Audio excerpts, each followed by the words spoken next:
And you don't have to be on camera, but I do have to see you behind in the studio. So when you join the live, I'll ask you to show your face. Your face won't be shown on the actual stage. It'll be shown to me backstage, so I know that you're real and that you're not a, what are those people called? A bot or a, what are Just those make them people show their called? face. I would just make them show their face online if they're gonna be up. So, Yeah. Greetings, everyone. Greetings to you as well. We got Dalim Jamamat. Precious looking lovely as always. I appreciate the compliment. Thank you. Precious hair is pretty as usual, like you and those glasses. Thank you, thank you, thank you. I need to get some new glasses. Thinking about getting some new glasses. I've had these for a few years now, and it's time to change it up. Trying to change it up. Alrighty, so we're going to get into the first video. The first video actually inspired the title of this live show, and I wanted to get into it. I heard this young lady speaking, and I hear her a lot. I believe she has her own podcast, and she is on a lot of other podcasts as well. If you know her name, definitely throw it in the chat. I'm sorry, I do apologize. I do not know her name, but I do see her a lot. In the social media streets.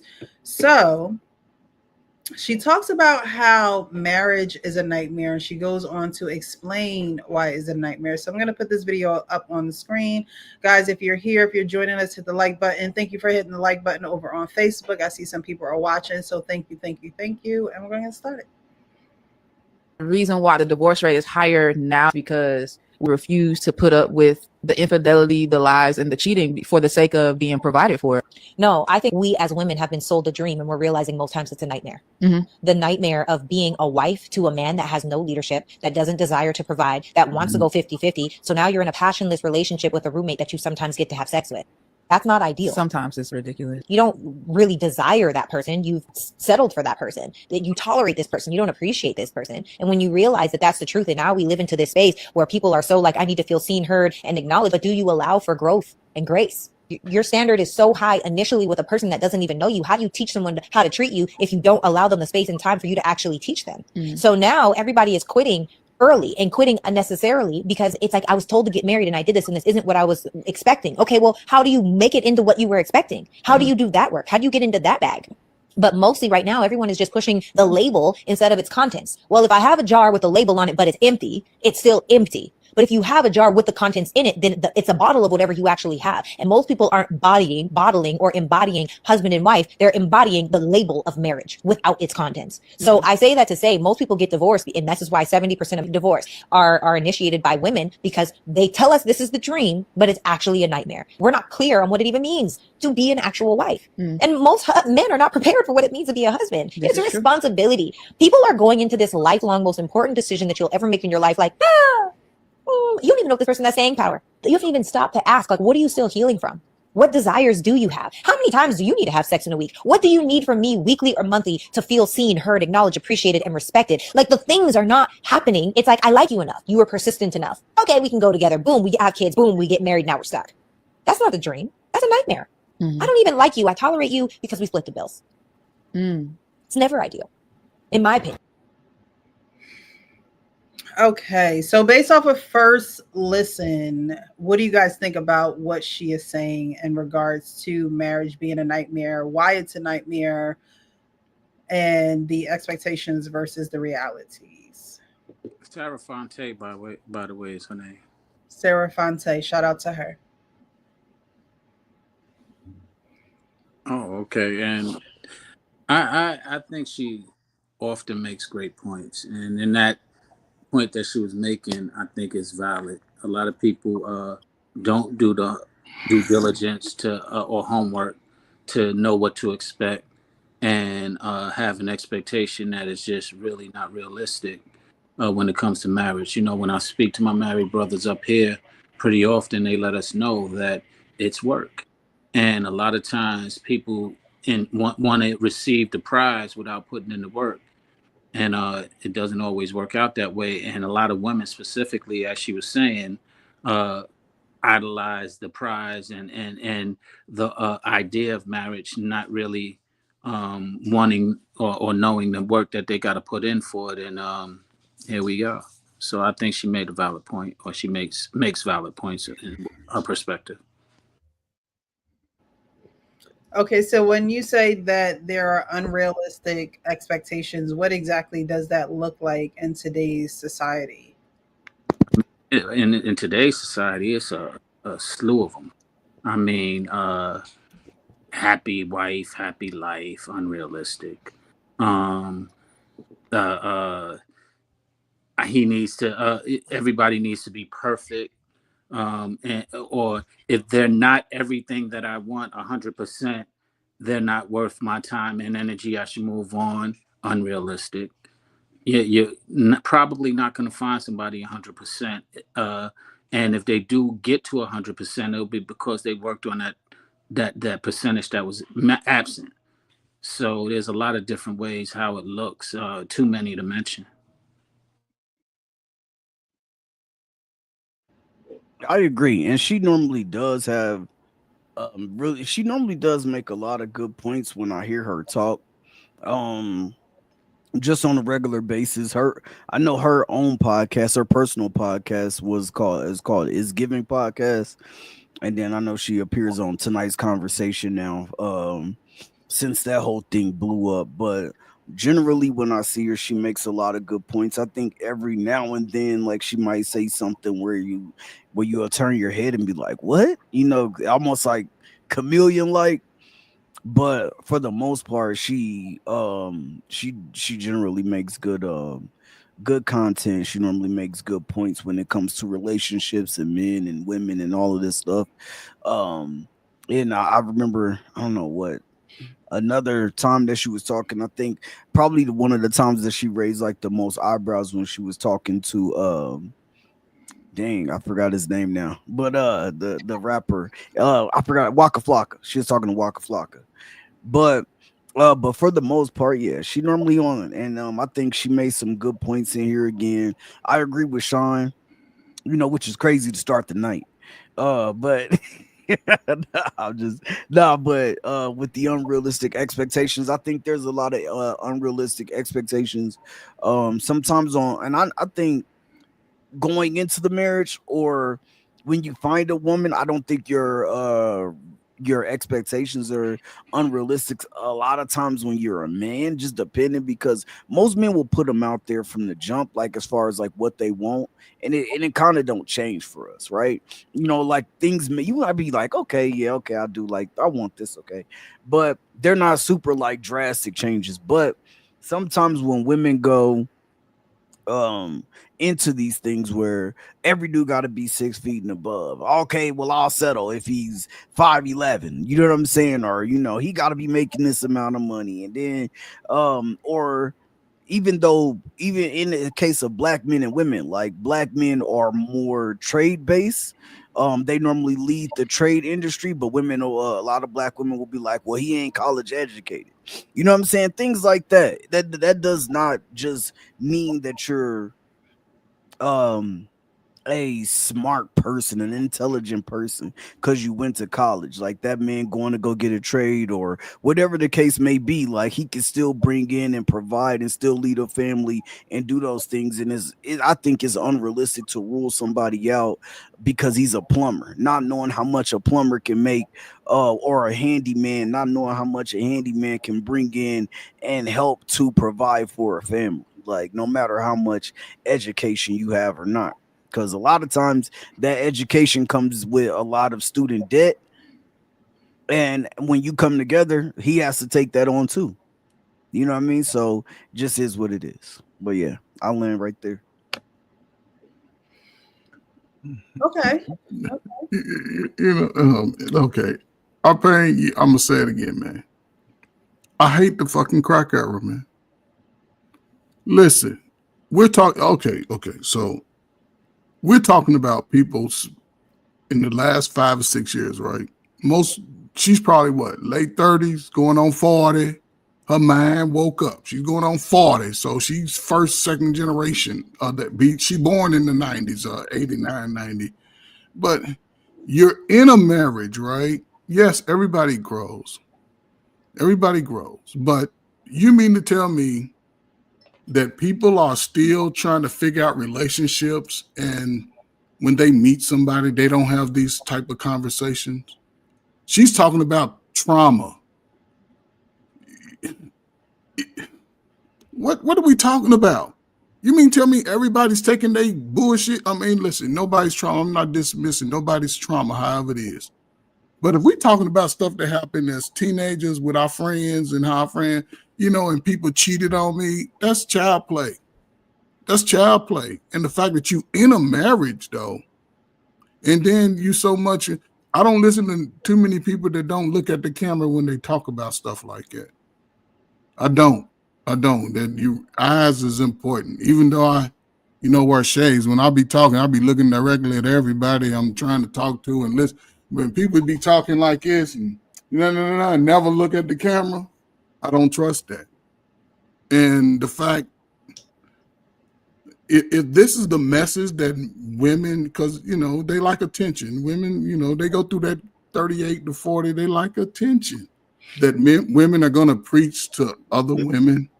Brothers, save yourselves, man. Save yourselves. The world is opening up. Go see the world. Come back, and they'll all be sitting in them same spots talking about where the men at. Go see the world. There's no way that they still trying to push this separation and every trauma. Everybody has a trauma story. If you sitting down, we talking about becoming a union. You mean tell me my favorite generation ain't having these type of conversations? You finding out in the marriage that certain things don't apply? So I don't know. When I hear stuff like that today, it's just like the men ain't go suffer. The women go suffer. The women go suffer. The younger women go suffer listening to these women because the man, they already understand that we being told that we ain't worthy early, young in our life. A brother being told he ain't worthy. And these young brothers, these younger guys out here, they like, hell no, we ain't taking it no more. So they starting to have eyes for other parts of the world and country. So the brothers will win. Women are playing games out here. The brothers are starting to get it together. So brothers, go say yourself, man, if you find one, you have those conversations, man. If you're not having conversations about real life, then you playing games too. Because you can't say you want a wife, you look for one, and you don't settle down after she make you spend that bread. And then you ain't having these, you got to write your little slow ass questions down on your phone so you can have them. But you got to have that discussion. And my last thing, and if she don't answer a question, that's your answer right there. That's your answer. Make her ass drive to, if she want to eat, make her drive to eat. She don't want to eat, move on, man. It's more them than us. Hold on. I was with you. It's more them than us, though. It's more them than us. It's at least 10 to 15. Somebody gonna like my funny looking self. So the last part of what you said, if she don't want to drive to eat. Yeah, because women out here trying to scam brothers to get a meal. You know what I'm saying? What does that have to do with her driving? Because if she got a car, she can put forth the effort. If she don't, I use it just. If she don't, her driving to meet you there. Take it outside of a restaurant. I play basketball, Precious, right? I'm telling you, I'm liking you. I'm trying to hang. What's up, Precious? We talk on the phone. You like he laugh at my little silly jokes, right? So we both get out work about the same time, right? Thursdays, I go hoop. I'm out here trying to get 20. Hey, you gonna pull up, come check me out? See, some women won't do it. I need you come pull up on me. Now, Friday, we going out to eat. We ha kikiing, you sipping on syrup, we chilling. You know, but at least I know that you show some interest by you came to me. That's different. Yeah, but I just said eating, but hell, she got a car, she got gas in it. She want to date. She better make sure we dating. Hey, Coach, go ahead, Precious. I can understand the pull up to the courts because I'm balling right now. I can understand that. I mean, it shows that she's interested in you. It shows that she's willing to participate in the things that you like. So I can definitely understand that. But when you said the woman drives to the restaurant, I think there are certain scenarios where that should probably happen. Like, you know, I don't know if I just met you and you asked me out, then Yeah, if I ask you out, I'm probably gonna drive. I'm probably not gonna have you come get meet hold you. up. Okay, Preston. So you saying you would drive to the restaurant, right? Right. Right. See, that's you, right? But most these modern hustlers, they want you to come pick them up. They want you to take them to a certain star restaurant because they done been on their phone Googling like, ooh, I want to try this new restaurant because they can't cook like that. So they just want to go for the bread. You drive there, you eat. She on her phone, she ain't engaging. He asking her questions. Why you ask me quick? Because that's how why you ask me questions like that? Are you getting personal? Huh? We supposed to be asking. Don't we cry about YouTube? Don't everybody trying to scheme and scam. I'm gonna ask you personal ass questions. That's what you do, fellas. And if she don't like you, you'll know within the end of that meal. At least eat your meal. Or take half of it home in your doggy bag, have it for lunch. But man, if she ain't with that, what you talking about, shit, man, cut her off. Cut her off. She'll see you next week with your chest up and your bread. Hey, big head. Then you ain't even see her. Now she's on your side. Like, back up. Hey, Coach, the only thing I was gonna say was, I think, of course, people do have these conversations, right? And but on the flip side, I think that sometimes, depending on where you are in life, where your relationship is, if you are a married woman who mainly just hang around single women, you're hearing some of these conversations and you're hearing some of these things. A lot of times it will affect you in a different type of way. You know what I'm saying? A lot of times women will feel like they lost something, they missing something, or they didn't get to experience something that their other friends got to experience, especially if they're single women. And so like sometimes when you had these conversations and now you're like, yeah, well, you're hearing women say, oh, well, my man pay all the bills and he do this and then he do that. And now this woman's like, hold up, like, why do I have to pay 40% of the bills and you pay 60? And why do you don't like they start to think about this stuff, and then it'd be like, well, now I want you to pay all the bills because that's what a man's supposed to do. Ain't that what a man's supposed to do? Like, and then I think it just turns into something else. Are you talking about the wife to the husband now because of her single friends are getting that fake attention that they think? And sometimes what you hear online, like a lot of these conversations are happening on social media, and a lot of those videos are viral. But a lot of times when brothers are married, especially when people get married at a later age, a lot of time, if a brother chooses a woman, he's more than likely pulling her out of some shit. Right. These women ain't women. Right, well, yeah, but you're not. If you're married, you're not supposed to. You tell your wife you can't be hanging out with all these single. Right, right. I would tell her that. I mean, so that's how you stave off. That's your protection. That's how you stave off problems. Because one of the things you have to do is protect your family from the world. Mm-hmm. And so if I have my wife and see, because I know all her, her friends are older now, but they're all married, some divorced and stuff like that. But I really vet them. I said, listen, she can't be hanging out with just any old. But when she was younger, right? We had more married people, but she didn't have a whole bunch of girlfriends that were single. Yeah, I agree.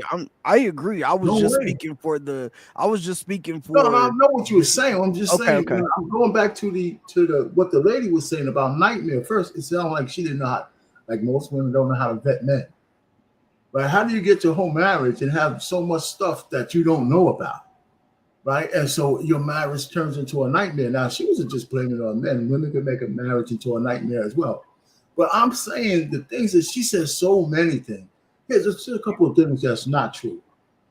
And a lot of guys in the vetting process. One, I had a list of 10 things. One, a woman that you marry should never think that if she's working, that her money shouldn't go towards the marriage. Right. If she has a notion of that at all, she's not marriageable. She's not. Because, because depending on her age, she's not breaking out of that thought process.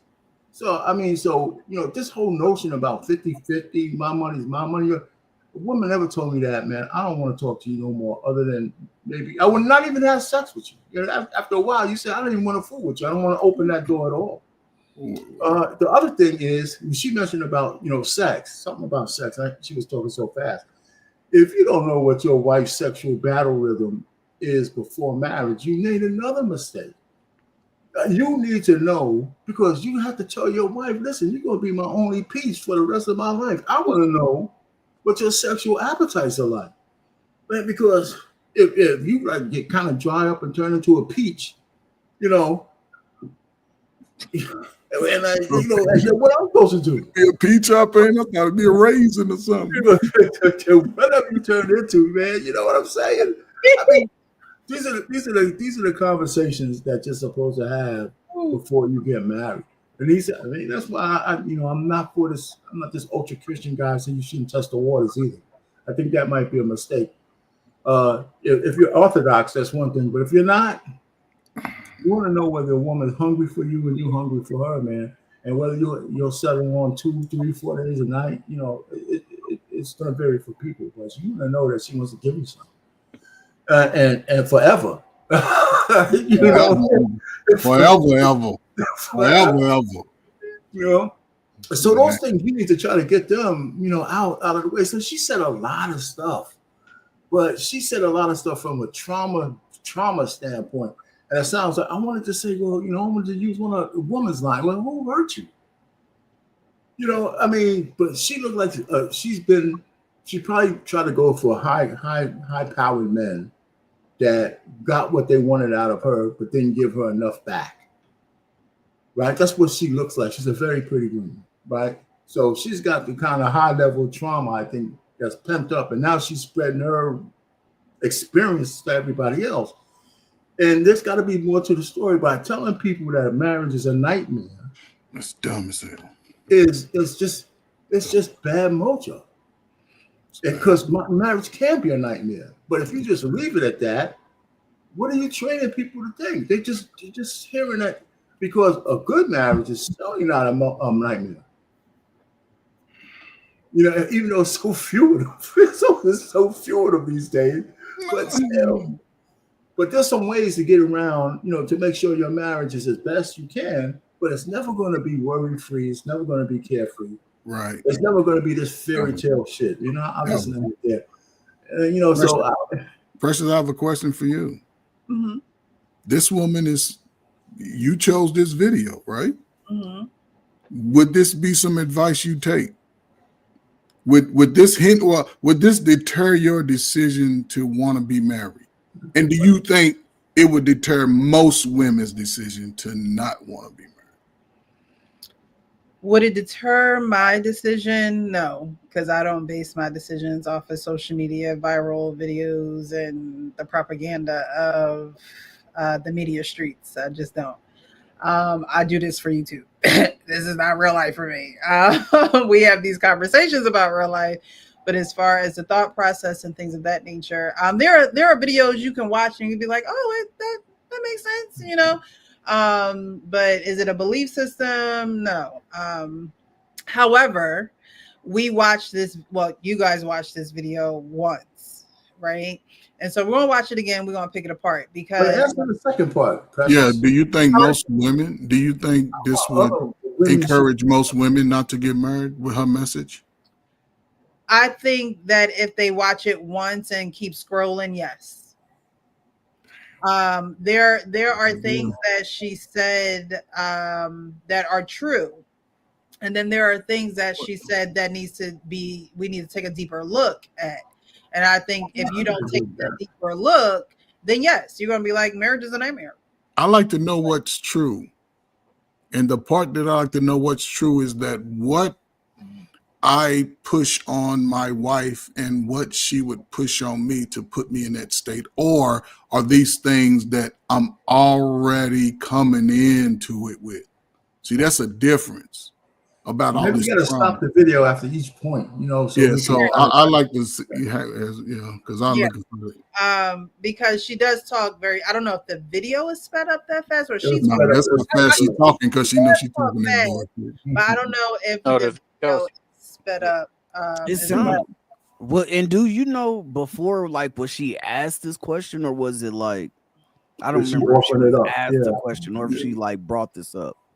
Because then I mean that would also give context too. Well, the initial when it first starts, it's a statement that she makes. So we're gonna start it from the beginning. Okay. Do you believe the reason why the divorce rate is higher now is because we refuse to put up with the infidelity, the lies, and the cheating for the sake of being provided for? No, I think we as women have been sold a dream and we're realizing most times it's a nightmare. Mhm. The nightmare of being a wife to a man that has no leadership, that doesn't desire to provide, that wants to go 50-50. So now you're in a passionless relationship with a roommate that you sometimes get to have sex with. So stop I'm gonna stop it there, right? Right. So when she said women are sold a dream, I believe that is false. However, when she said if you're going to be a wife to someone with no leadership, the 50-50 part is like, girl, it's hard out here. Like, you know what I mean? You have to be able to contribute some way, somehow to the household. There isn't unless this man is balling out of his mind and he just finds favor in you to just pour all his riches into you and say, hey, you don't have to work, I got it. You know, those are very rare finds. Okay, those are rare finds. So as a woman, you should go into it knowing that you're going to have to work. Like, you're going to have to work. You're going to have to do something. And if you don't have that type of mindset, then don't even think about marriage. Stay single. Okay, just stay single. So she also mentioned that they want to go 50-50. He has no desire to provide. Provision to me is a mindset, right? And so there are things like we talked about men and the different mindset that you have when a baby comes and things of that nature. You're providing a safe environment knowing that your woman is going through a transition in her life. She's getting bigger. She's going through emotions. So provision in that way is not always something that is monetary. It's provision to me is a mindset. So when a woman can see that a man doesn't have the mindset to provide, meaning provision could be you making plans. Like, to me, that's part of provision. Like, oh, he's going to think ahead. He's going to think about the things that I already thought about taking care of, because women take care of the details. Women take care of the little minute things that you guys just don't think about because you don't have to, because you're just thinking on a higher level, getting the job done and things of that nature. And so provision does not have to be monetary. And so when a woman sees that you don't have the mindset of providing provision, then yeah, it's going to be a nightmare. She also mentioned that, as passionless, it'll become a passionless relationship with a roommate you sometimes get to have sex with. And so when she put all those things into her answer to the question, yes, that is a nightmare. It's a nightmare. It is a nightmare. But go back to the question, though. I mean, the lady started the damn whole thing on a negative note. She started, right. The first lady asked her a question based on a negative narrative that I would dispute.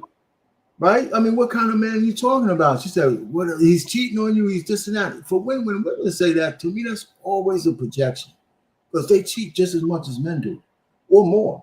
And so I'm saying, so when she asked her that question, then she went off onto this rant. Now, I'm not saying she wouldn't have said it anyway, but the first lady started the whole episode by talking something negative about men.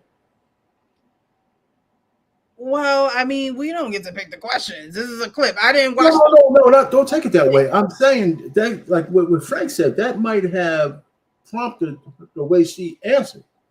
So the lady asked her a question and said, do you believe that the divorce rate is higher because women are not putting up with infidelity and lies and cheating for the sake of being provided? Well, that's not true. Right, and that's not true. Women are leaving men has nothing to do. They just leave because they don't want the men no more. Exactly. That's probably true for today. I think that maybe she was talking about no, Precious. No, hold up, Precious. No, she can't apply to that because she wasn't even born. Yeah, she wasn't born, but she got a grandmother. No. Women stay through infidelity back then. No, Precious. No, wasn't nobody back. Listen, one thing I know, brothers wasn't just molly whopping their woman back in the day. It wasn't happening like that. That's a lie that a lot of people who probably grew up in the projects and they ain't doing nothing. No. Brothers okay, you got to understand, you talk about the projects, right? Well, nobody's doing that. You talk about social media and viral. I'm saying, did anybody in your family beat their woman? Not that I know of, but it happened. It might have happened, but I don't know all of it. Right, it didn't happen. It happened. Okay. The narrative that all the people who got married back there was a horror show because women. It's not. That's what it's making it seem like. No, we was married at the highest rate of everybody in the country. Oh, because women couldn't have no choice, so they just married because they had no choice. Infidelity wasn't happening. That doesn't mean that grandfather wasn't. It was happening, but it wasn't happening like they trying to categorize. Infidelity was happening, but women didn't go crazy about it like they do today. Exactly. And that's what she is saying in the question. Yeah, do you think that women? She's talking about today, though. She's talking about today. It ain't got nothing to do with 30, 40, I don't know what she's talking about because did you watch the whole clip? You let me know because I'll let you know right now that I didn't watch the whole clip. So what I'm saying is an assumption, but did you watch the whole clip? No, we watched it together. I understand. We just this is the first time I saw the clip. Based off the initial statement of the question, like Frank said, based off the prompting of her answer, right? She's assuming that everybody in the marriage is getting beat on or cheated on. No, it's a very small number of that. And then that might even only be though, because think about it. When women have those experiences, a lot of time they bond together. And those 4 women, I'm just giving it a number, everybody else is getting it too. Girl, because Shaquita married and she always happy. She faking. I know he be over going upside down. They dramatize all that, the fairy tale. A lot of women who most husbands are husbands. Trauma don't even talk about it. It's not something that they're even talking about. So you can't sit here and say that women are not these things are not that women are not experiencing these things. Now it may not be a overwhelming number because we don't know that. I don't know the stats, right? But you can't cancel it out altogether. I don't think we said they're not. I don't think I said they're not experiencing these things. I'm saying the lady prompted the question by saying that that these marriages are bad because the men are cheated, deadbeats. If I had to answer that question as opposed to her just saying, "Tell me what you think about the modern marriage or the marriage today," and then that lady, whoever the star is, went off into that rant. That's one thing. But the lady started the whole conversation based on a negative. Right. She made it negative. No. Well, I mean, most people leave for negative reasons. But most of them leave for money. Most of them are leaving for money and selfish needs, not because of somebody going upside each other's head. Most divorces today are based on a woman just don't feel like being with a man no more. Exactly. Irreconcilable differences. They don't even have to say what they because we're not happy. But I don't think that was yesteryears. Okay. That wasn't yesteryears where women just leave. But they ain't talking about yesteryear. They're talking about today. It's a modern conversation. If you listen to her, she says, do you think the divorce rate is higher now? Which means she's comparing it to sometime back before now. We have to listen and but that doesn't mean back in the day. But when I was a kid, she's talking about 1990 when crack was all-time high. That's when she's talking about that time right there. When she says now, we don't. Okay, it's like we don't know. We can't say she's talking about the ancient. Well, what's she talking about? Another lifetime? She's talking about the 1990s when she was a kid. She's talking about through her life experience when she was a kid. Or 5 years ago, we don't know how when we said now. she's just in reference to something, but it don't necessarily have to be from the baby boomer time. We had the highest marriage rate. You want to be held responsible for Nathan? Like, y'all, no, it's not that. That's not what she said. This is so what she's implying is that she's been getting abused because ain't she married or did she divorce? Who? This woman that was speaking, is she married?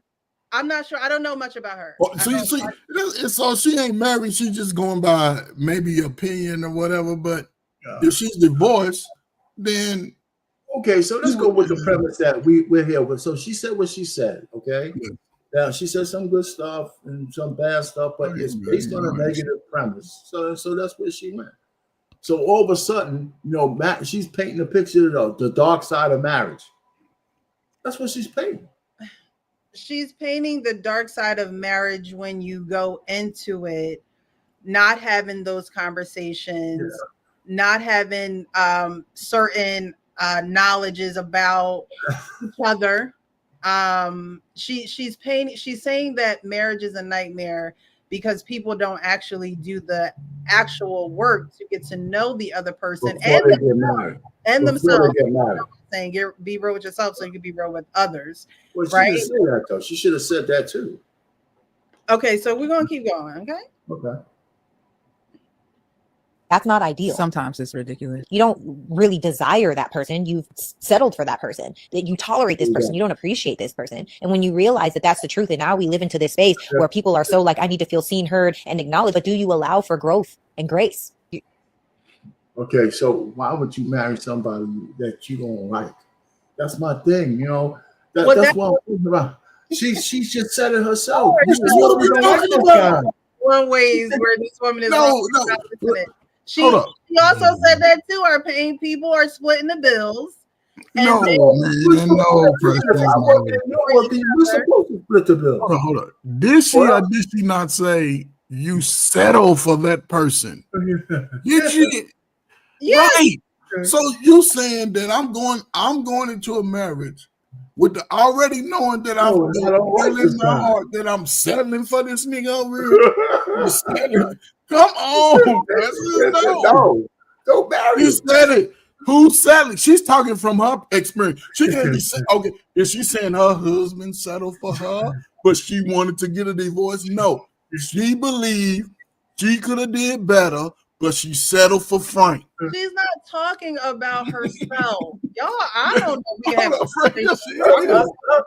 I'm not feeling well. I will shut this whole thing down because hold on. Have a conversation. No, most women can't even take the issue off themselves. They put it in they attach it in I settled. They might speak it in the lanes where it's all vague, but I settled for my man. That's why I left him, because he didn't grow. I was growing. I turned 35, and he still want to hang out. True, Coach Ferg. No, that can be true. No, because Frank already said most men. Listen, most men get married, right, and they make it through that rough patch in their marriage. Only thing they want to do is be to hang out with their boys on Friday or Saturday, have a little poker night, smoke a little cigars, come home, wake your ass up, everybody going to sleep. She wants to go hang out with her friends on everybody's birthdays. No, she wanted. She said she married a broken man, and she expected. But how we know he's broken? He could have just been a regular dude. She married a broken man. Let's assume that she's telling the truth. Okay. If you married a broken guy, well, would you expect something other than what you're getting? Listen, when you're married, right? Like I said this before, I've said it 100 times. If you have a decent marriage, the umbrella that you live under for your family, the environment that the man sets, is the tracks that the family runs on. There's almost nothing a woman in that kind of marriage can't do. You want to get a PhD, go ahead and do it. You want to get a job, you want to start a business, blah, blah, blah. The only thing you can't do is give the goodies to another man. That's it. That's it. And maybe disrespect me. Exactly. Well, that's number one. Don't disrespect me and don't give the goodies elsewhere. Other than that, the world's your oyster, baby. Whatever we can do. And so if you got the right guy, that's the way it's supposed to be. So you said it. If you got the right guy, but the guy's already. But if the listen, when most men commit to marriage, he's already right. What he's trying to do is establish and enforce those rules and disciplines that we discussed at dinner. That's what he's trying to do. And she like, no. It's Zaquita's birthday. It's Zaquita's birthday. It's Zaquita's 5th baby shower. And we always get together. I need you here. No. And the girl like, girl, you couldn't come out. Girl, he always controlling you. No, he ain't. You done lost your damn mind. When you get your damn mind, you call me. Please. Like,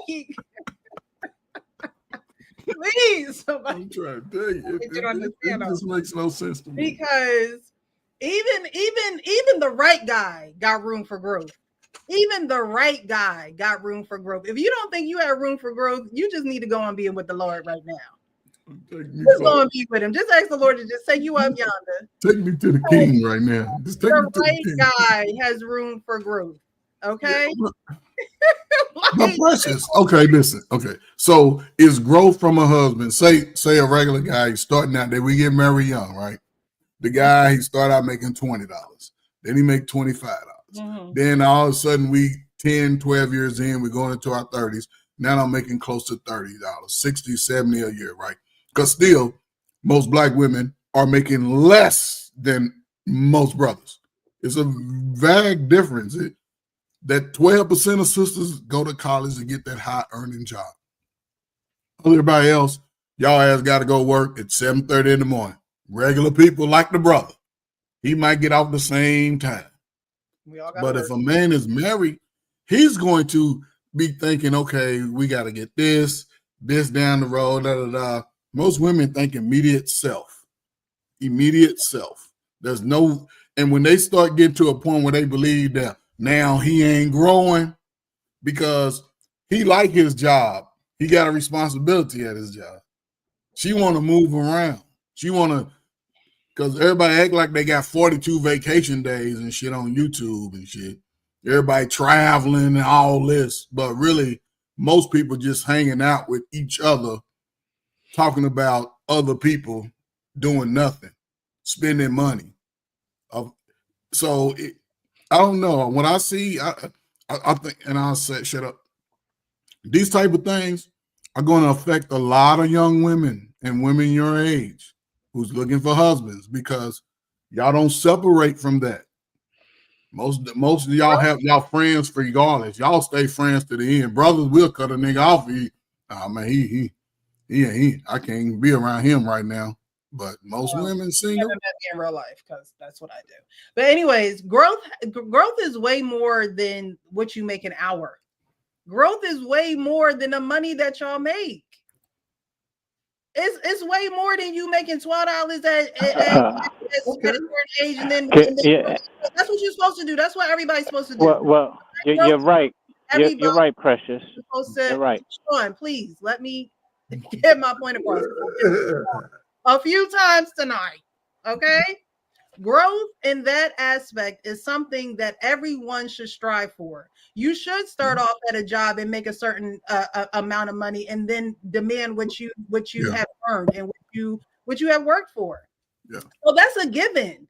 That's not something that a woman should be like, oh, he's not growing because growth starts at the psychological in the mind first. You got to renew your mind. So even if you are still making $15 and such and such change, but you're growing in your mind and you're finding other ways and you're using your hands, or you're, providing again on another level other than monetary, you're providing. Wait, you see that your wife might be good at something. Hey, look, let me get you started with this, because you're working together as a team. It's not, okay, I'm going to make my earnings and you're going to make your earnings. No, you do it as a team, but it's more than just you earning a certain amount at one age and then growing to another amount at another. You're supposed to do that. That's a given. Yes. Is it not? No, that's listen, I agree 100%. I just gave one piece of it, but again, a husband, if he's focused on his marriage, his growth is focused on the family per se.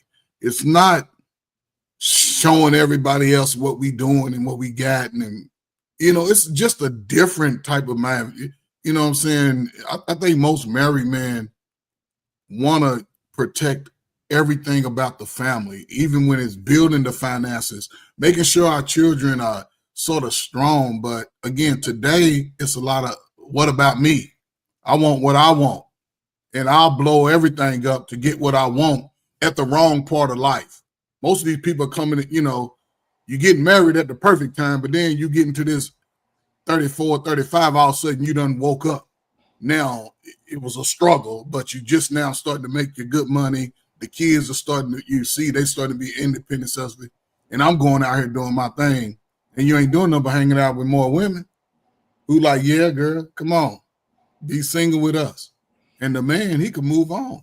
So he can move on. But guess what? A man, a woman is no good to a man unless he gives her something to do.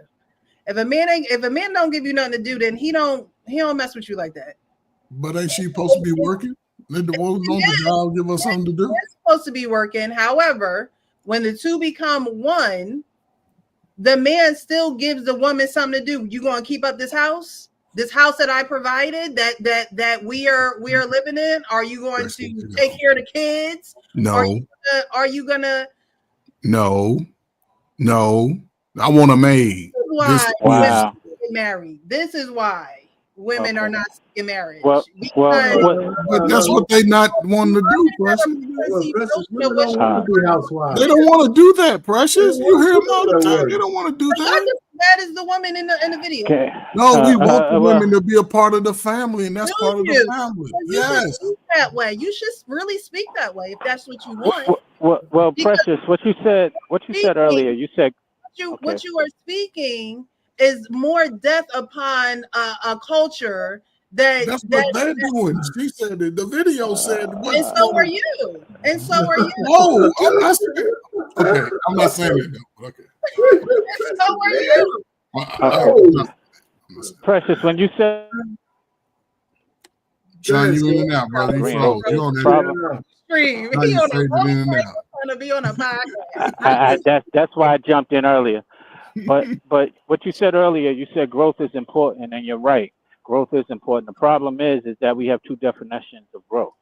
Men tend to lean towards financial growth, like women tend to lean on educational growth, and neither one of them are emotional growth. And usually, what's lacking is emotional growth. And we sit there and we say how much we're growing, and our doctoral degrees and our education, according to women, and we show how much we're growing in our money, and really neither one of those things are helpful or as beneficial to the marriage as emotional growth. And we don't put any emphasis on emotional growth, and that's where we kind of fail at times. Sean, you don't think the man put any emphasis on emotional growth in that marriage? You think most married men often they don't.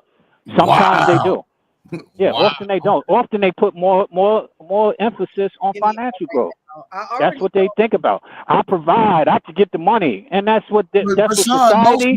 Most marriage. Let's be real, man. Most marriages ain't nobody got that type of position when they coming into these marriages. We talk about these little dumbass sports guys who out here running around doing whatever. Most people are working people. Most people. And my point being is, it doesn't negate from my point. It doesn't. Men are often emphasize their financial because they're told society that's what they're supposed to do, and sometimes that fails a relationship. And it's not. I ain't pointing a finger, but I'm not gonna sit here and act like men don't fall victim to that, because they do often. They don't worry about their character. They don't worry about their integrity. They don't worry about things other than money. And women tend to flock to it. So I understand why. So I'm not saying that it's not something that's familiar. I'm saying that it's something that messes up a lot of relationships for the long term. Hold up. So you're saying brothers are getting married with bad character, right? With bad character. And over time, as they mature, they still maintaining the bad character towards their women or their wife? There's no way I could believe that. There's no way. Well, there's no way. Go to the divorce rate because of infidelity. Listen to what I'm saying. Go to the divorce rate because of infidelity, and that'll prove otherwise. So the infidelity on who? It's not necessarily bad character either, Coach Ferg. So Sean, I do agree with you when you said that emotionally we need to grow, right? It's just like the woman who does her hair, get dressed, and looks good for her man. He don't acknowledge her. He don't say nothing. And she does it, and she does it, and she does it because the man is focused on working. He's focused on providing for the family, right? He doesn't just have him in mind. He has the family in mind. And so he has a lot of things on his plate that makes his shoulders a little heavy. And that's just how it goes, right? But the woman is, trying to get her sexy on, trying to look nice for him, and he just doesn't acknowledge it at all. And so after a while, she's like, I done got my hair done. I'm trying to look nice for you. And this is just a very minute example because it happens on bigger levels too. I'm trying to look nice and you just don't recognize it. You just don't recognize it at all, right? And so the emotional growth from that is, while I'm still focusing on work and providing for the family, I still need to focus on my wife and what she needs. Just like the man who is working for the family and the woman doesn't want to satisfy his physical needs. And it's like, look, you told me not tonight 2 nights ago. We on the 3rd night and it's not tonight again. Those are emotional responsibilities that you have in a relationship where both people have to be aware of where they lack or where they can grow more. And that happens in relationships. And y'all can't tell me it don't, because I have conversations with people daily. I remember being at my job, and this guy was like, oh, well, today was the day for the family. And, tomorrow's going to be, the day that I get to spend for just me and what I want to do. But today I got to make sure I spend time with them. And I'm like, why is he saying this to me? Like, I don't know this dude from Adam. Like, but it's just like some people have things that are so heavy on their heart that they have to get it out. So obviously he is trying to be more mindful. And I don't know the folks, never seen him again. But obviously he's trying to be more mindful of spending time with his family because maybe that's an area where he lacked. And so we have to take those things that are said to us in private of the 4 walls of where you pay your mortgage and say, you know what, let me take a step back. Am I really listening to what she has to say? Am I really considering the remarks, the comments, do I really take those things into consideration, or am I brushing them off because I'm going through the everyday rigmarole, our favorite word, right? So that's where, when Sean was saying what he was saying, those are the things that I was thinking about, because again, if you don't, it will be a nightmare, like the woman is saying. She's not saying that marriage and the concept of marriage is a nightmare. It's a nightmare when you don't get to know yourself. It's a nightmare when you don't get to know the person that you laying with at night. And all y'all paying bills, and y'all say y'all married, and y'all say y'all got these kids, and y'all say y'all are moving forward in life, but you're just doing the same day over and over and over and over again. Every Monday look like the same Monday. Every Tuesday look like the same Tuesday. And even when the issues arise, you don't want to sit down and have that hot conversation, that honest, open, and transparent kind of conversation. You might give me the truth, but you're not going to give me the transparency that's needed for the relationship. And so the relationship doesn't go anywhere. I mean, it's so easy to paint a horror show marriage. That's what she's doing. That's all it is. Okay, yeah, there's horror show marriages. It sounds like these people shouldn't be married in the first place.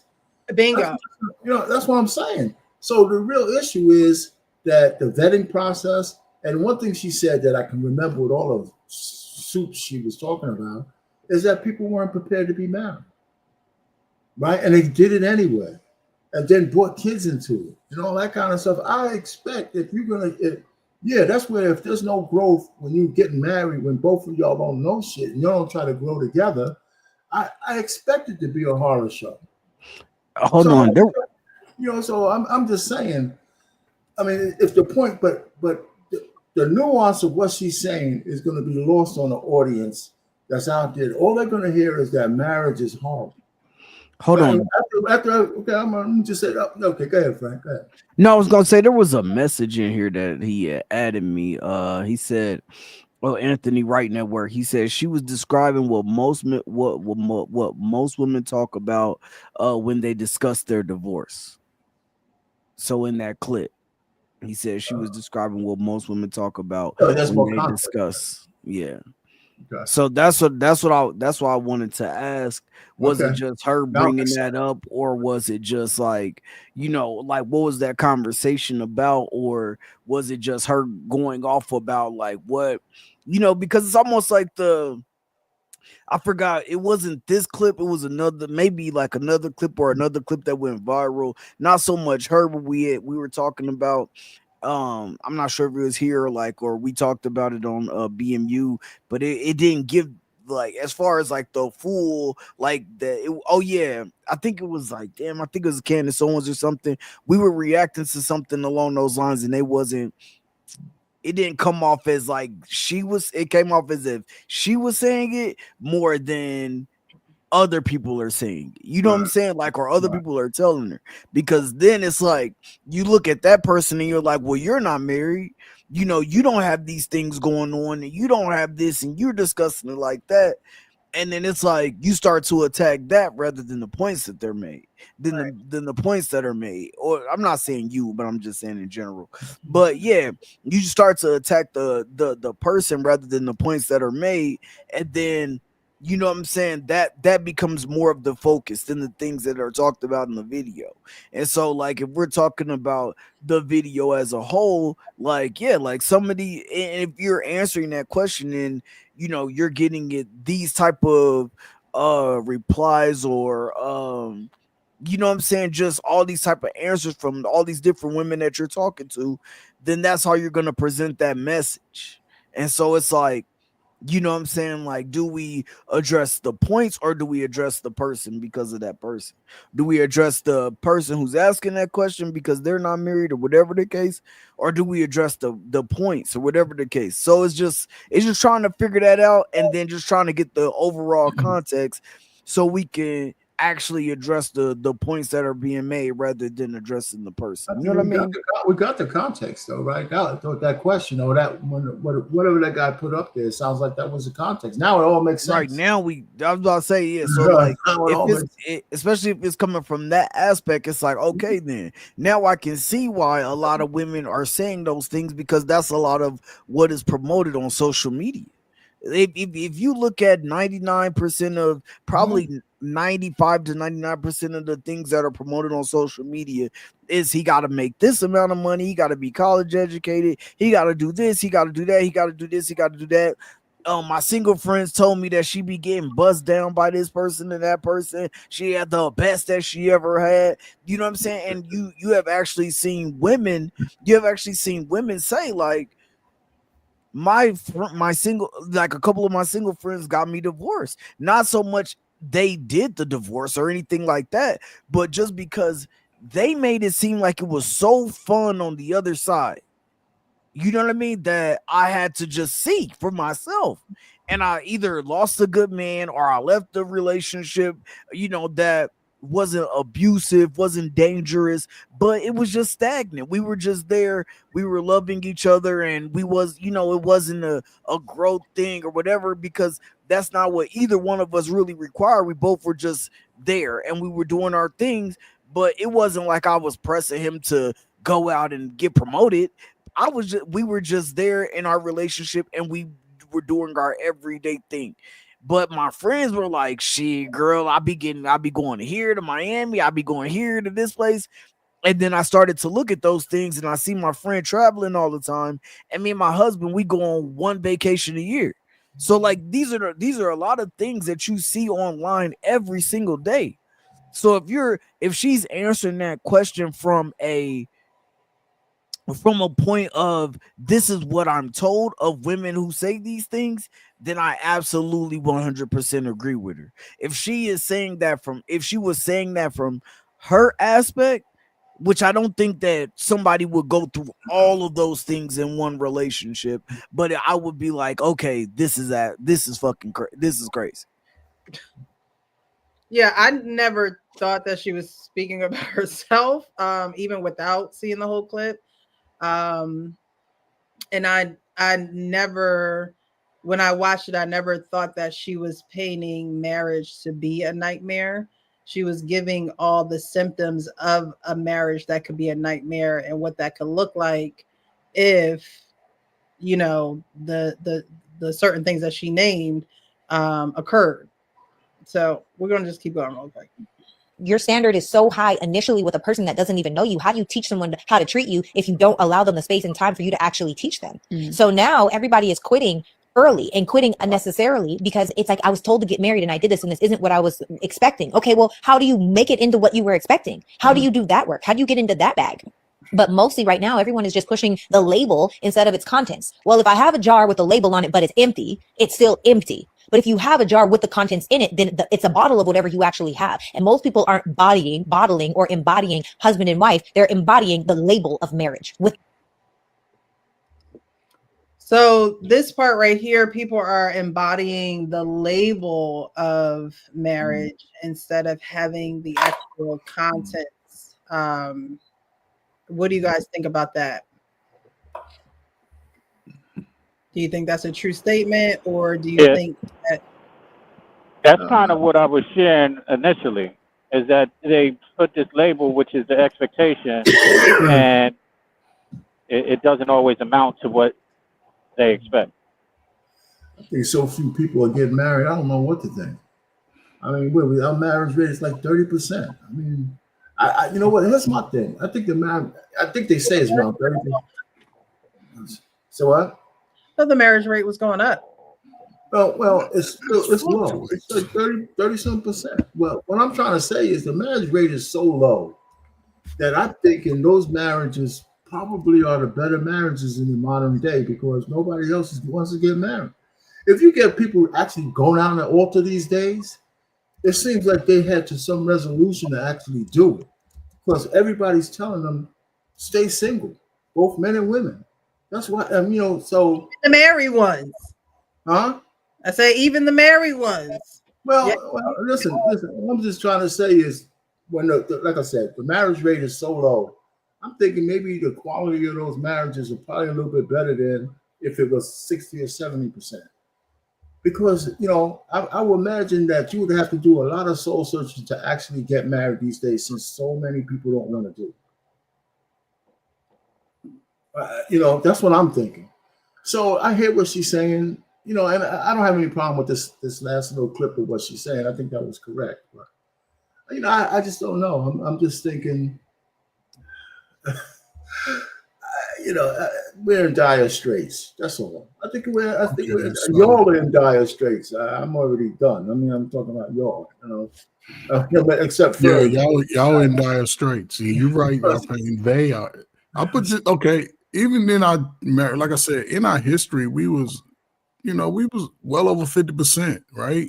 When Diddy started getting control and crack our kids growing up, the marriage rate declined. Listen, since it has declined over the last 20 years, it's been about 20, I'd say about 35, 30, but it's still declining because now everybody is modern. All these modern adults, these 28s and 35s, y'all doing the most fighting. Ain't nobody trying to do nothing together. Y'all can't find no good man, no good women nowhere in the country. And everybody's saying F the kids. And everybody bringing their trauma. That's the only thing people tend to focus on is their trauma. You know what I'm saying? That's why you have to have the conversation today. You cannot take a woman out and not ask her if her feet stink. You better have the conversation. And women, you need to ask the man, have you ever let a gorilla clap you on the cheeks? How will y'all not know? You got to ask these questions. Don't leave no question unturned. Hey, first, let me interject here for a second. You're right, Precious. The marriage rate is up. In 2022, it was 6.2 marriages per 1,000 people. It's incredibly low. That's up from 5.1 per thousand people in 2020. So that, to me, that's incredible. But again, COVID was here too, so people wasn't out mingling as much. So yeah, it went down, and it makes sense. So if you look at COVID time, like hell with COVID, yeah, right? because the cheaters, they couldn't get to their boo. Oh, the cheaters! Did you say the cheaters? Yeah, the cheaters. Even the women who was pulling up. Oh, listen, and I like Frank. Listen, man, I love you like a little nephew, man. Even the women that was pulling up over Frank and Sean's that were married, they was out there and they couldn't pull up no more. So everybody was getting exposed. That's the truth of it. All the people who was out there doing bullshit, they got exposed. They got exposed. Whether you were married or not, relationships, it's women right now supposed to be the bomb. They got 4 engagements. They probably walk around with 2 dudes' engagement rings on right now. You mean tell me dudes ain't trying to marry nobody? Dude buy a chick an engagement ring, he wants to marry you. So you have to see that there's a problem with that though, because a lot of with the women don't want to marry the dude because he ain't high value enough. I'm settling. I ain't settling. Like with COVID, right? Everyone had to be home. Guess who's not really used to being home?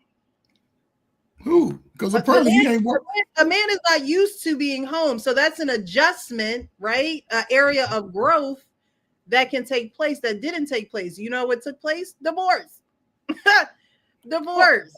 And I'm not saying that there was only room for the man to grow, because there's room for a woman to grow too. You're not around your man all the time. So now that you are, that's an adjustment. Are you in his face all the time? Do you give him his space? Do you are you all in his face when he comes home from work? Like, it's an adjustment. And what she's saying is people aren't making these adjustments. They're not getting to know the person that they're with. Then when something like a COVID happens, your decision maker is, well, we're gonna get divorced. I've been with you 10 years and COVID hit and we don't know each other. After that long, we just all of a sudden getting divorced because we don't get along, but we've been together for 10 years, 9 years, 8 years. We done bought a house, bought a car. We don't know each other. It's not that you don't know each other, but every day circumstances change the normal. There becomes a new normal. That's our kids are older and dumber. That's all they are. Just older, dumber, and lazier. The new normal is not a saying for nothing. So when you go into a new normal, you know your person, but you got to know them in that new normal. I mean, that to me is a given. When things change, if your house burned down, you're going to have to learn a new normal. What are we going to do now? How are we actually going to love each other now that everything has gone and burnt to a crisp? But it changes your perspective on life and the person that you're with. It shouldn't change it to the point where it's just like, all right, we need to go our separate ways. It should change it to the point at, okay, how can we reevaluate things? But Precious, I understand that everything you're saying, I totally agree. However, it is intentional for we married, right? We have an argument here and there early, you know what I'm saying? We might be thinking about the same thing, but our paths to that end goal are different. And you saying go left, I'm saying go right? And we argue about it, right? Yeah, we argue about it, cool. But, we get back to normal, right? So what I'm saying is people who are trying to invest are not communicating about, hey, the first of the month we pay these bills, these car notes. So, the kids need shoes. The kids got a field trip. We not having those discussions in our 30s. You mean tell me we've been together 10 years and we ain't on cue? You know what the clubs are in the city. You know what time that nigga, he know what time he need to be home. He know where if he know you, he know who your friends are. You ain't making no new ass friends while you married to a nigga. Or a woman. I ain't making no new friend. Yeah, I'm me and my new friend. You still no. You don't know this. Who's this little ugly motherfucker over here? And you ain't saying. I don't get it. I know it, but I don't get it because I don't know, man. I think I'm getting too old for YouTube because ain't no way that I would come into a woman's life and me not know who I am and allow her to come into my life and she's still playing childish games. Especially today, because the modern people, they know everything. And they want everything. They want everything. But who's gonna work for what you gotta put in the work? We made a vow. I done flew your little ugly ass family in and shit, spent $20,000. And now we still want to run the streets. We want a house and build. That's how you build that shit. If people still playing individual games, I'm going to tell you, y'all all better get a dog, preferably a German Shepherd. Get you some DDR so you can rub that shit on y'all because all y'all asses going to be alone. All y'all tripping, man. Y'all better get over this shit and move forward. It's just crazy. And not marriage ain't for everybody. If you're a single brother, stay in marriage is not for everybody. Keep your money right. You can pull up $40 on them and they'll take it. Just because you're single don't mean that you curse for life either. No, you ain't got listen. If you're single, listen, I lived a single life. I loved it. I loved it, fellas. If you got yourself together, you the king out there, right? Just take your vacations throughout the year and meet new people. But don't chase nobody. They ain't coming to where you don't do it. And the ladies ditto. Like yes, don't chase nobody, ladies. Stay single. Being single is not a curse, and being married is not always the right answer.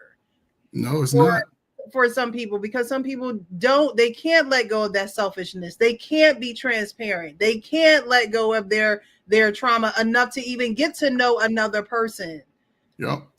So the thing with that is, if you know that about yourself, like you said, take your trips, go out here and explore the world. But don't act like you want to date or be with people when you know you're not right, and you're not willing to get right for yourself or for someone else. Pressure. Do you think most the nightmare? Okay, I'm gonna put age, but 25 to 45. You think most people in that age range know themselves? Do I think that they know? Yeah, most of them know who they are. 25 to 45, that's a large range. Okay, it's 35 to 45. Let's cut it down to 35 to 45. You should know yourself. But do you think they do though? Do you think most do or don't? Because we seeing the behaviors now. I think that most do. They're just not honest about it with other people. You know yourself. You know you're ignorant. You know you don't listen. You know you know those things about yourself. Okay. You're just not honest with other people about who you are. But actions is one thing that you cannot sort of hide. I can say a whole lot. A person's actions is something that they can't hide. Right. And when somebody show you who you are, you should believe them. And that's the problem with most of us out here in this single world. People will show you who they are. And instead of leaving them right where they stand or right where they sit or right where they piss, you want to sit there and piss with them. And that's the problem. You're wasting your time. Move along. Go on a trip. Enjoy your life. Hey, Precious talking that talk tonight. Y'all heard it. But y'all heard it. She said, move on. Don't waste time with the people that don't want to be with you. Move on. You can't be afraid to hurt their feelings. Because guess what? They're hurting their own feelings. Being stuck, being stagnant, being complacent. Mm-hmm. So let them wallow where they are and you move on, and you can't feel bad about that. These like we just said, you know yourself. So if you know that about yourself and you communicate this with the person that don't want to grow, then you gotta be okay with moving on. That's so most people, and I don't understand why. But I do understand why, because there are women who think that, you know, oh, well, there will always be another man to provide for me. No, girl, go out there and work. Be tired at the end of the night. Okay, go get a massage, get your feet rubbed, go get a pedicure. Okay, go get your little physical touch love language and then go back home. Okay, because trying to get it from somebody out here that's not on the same mental, emotional, and physical level as you is a waste of time. It's a waste of time. But people try to make those things work. I don't know why. They try to make them work. Oh, but they're a good person. They have a nice heart. They said, I love you. It ain't going to work. Because the actions don't match the words. Hold up. Is that what the women say about the men or vice versa? It's both ways. Okay. It's both ways. Okay. Oh, she has a great heart. You know, I've never met a woman like her before. That's crazy. Like, no. Move on. There'll be another. And you have to think like that. Men and women. You have to think like that. There will be another. When you think like that, that's what you bring into your life. When you think, oh, marriage is a nightmare. Oh, I'm never going to find somebody. I'm never going to get married, or I'm never going to be in a relationship. I'm never. It's going to never come. It ain't going to never come. It ain't going to never come. But you have to have a certain confidence about yourself, whether you get rejected, because the person that you're leaving, somebody else probably will want them, and that's okay. That's for them. Let that person find them, and vice versa. But you have to keep it moving. You have to keep going and not wallow in your waiting. The way you wait is important. The way your posture while waiting is very important, because we don't get everything that we want when we want it. But you have to know that it's coming to you. You got to know that it's coming to you. If you don't wake up and have an affirmation or a future goal that you want in your life, it's not gonna come to you, because you're not calling it to you. This is a world full of creation, and you create your world. And if you want to continue to create chaos and have chaos manifest in your life, that's what's going to happen. That's what's going to make these marriages and these relationships a nightmare. And the nightmare is you keep going to sleep, having the same nightmare, and waking up thinking that it's going to go away. And then you go back to sleep and you have the same nightmare. You keep hitting your head against a wall, thinking that you're not going to have a bruise. And the bruise just keeps getting bigger and bigger and bigger until more of an injury happens. Now you don't have a bruise. Now your head cracked in the middle to the white meat. So now it's like, okay, I keep hitting my head and I can't keep blaming other people. What am I doing wrong? What should I do differently? That's why when we have these conversations and you like, oh, wait, they're not going to do it. They're not going to do it though. It's like we can't. Yes, we can talk about what we see and what the trend is. But if you want things to change, you have to speak as though they're going to change. Because if you don't speak as though they're going to change, they're not going to change. And then they're going to watch things like this and be like, oh, well, what's the point? I'll just stay single. I just keep using these men, tricking off of them. They're going to keep paying for my dinners. They're going to keep with that attitude. Because the married people don't have no faith in the people that just need to change their mindset. It's just a mindset change. That's all it is. It's a mindset change. All right, so we're going to go on to the next video because we heard enough of fast talking Kathy over there. I think we kind of beat a dead horse with that one. So the next couple of videos that I am going to show are going to be kind of like the how-tos or how do we get here type of thing, except for the next two videos. The last video, we'll get into that. If you're here and you have not liked the video, definitely hit that thumbs up. If you're enjoying, let us know. Let us know what your thoughts are in the chat. I do see you guys' comments. We're at the almost 1.5 hours, so we want to keep the show going. I appreciate you guys for being here. Those who are on Facebook, thank you so much for liking and tuning in. We're going to get into this next video because I don't think that this happens enough in our culture, or period. But it could be my ignorance and my lack of just not, seeing a lot of it. But again, in our culture, I think it probably happens in other cultures, but you guys let me know what you think. Out and I meet people, I am happily married. If a man is in my space and we're having conversation, I'm like, he's intelligent, he's attractive.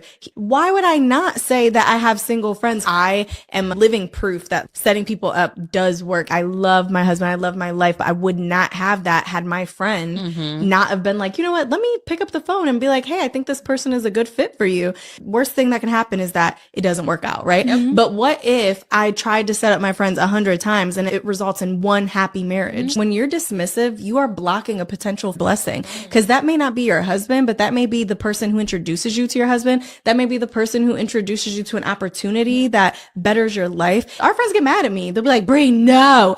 And I'm like, shut up, go on the date. Golly.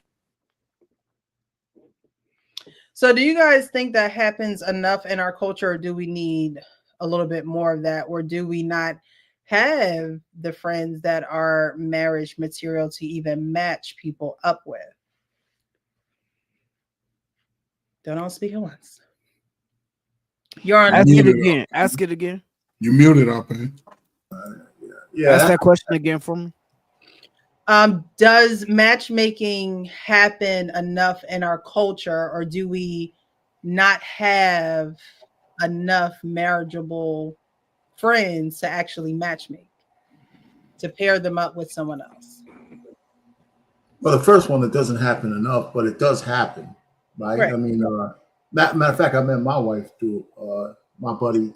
He's still my buddy today, right? So I met my wife through him, and a sister that I used to work with. They all went to Dayton, Ohio, college together. So it happens. But the second part of it just doesn't happen enough, or it depends on who your friends are. Like, a lot of my friends are already married. They're married, and of course they're a little older now. But some of the young guys I met at work, I would have introduced them to my daughter, for example, if she was a little older at that time. So it should happen more. I'll land it there. It should happen more. Yeah. I think the dynamic that would work perfect, but it's definitely missing. If women would defer, or find a good solid man in their family and ask them, what about certain guys that they may be digging? Because one thing a man will do, he'll let you know immediately if that nigga ain't on shit.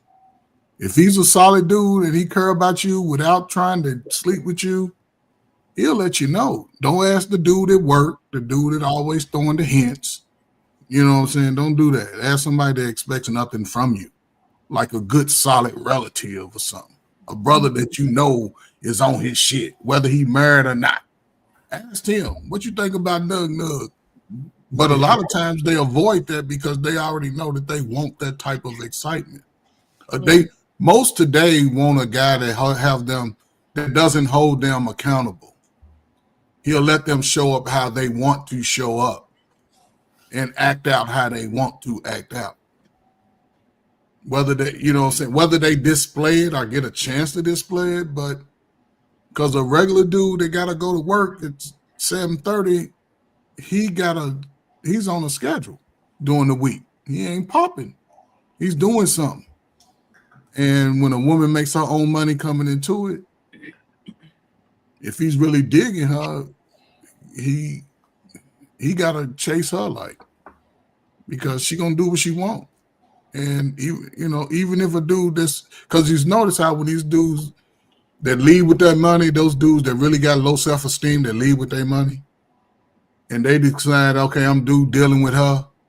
He's a narcissist. He's toxic now.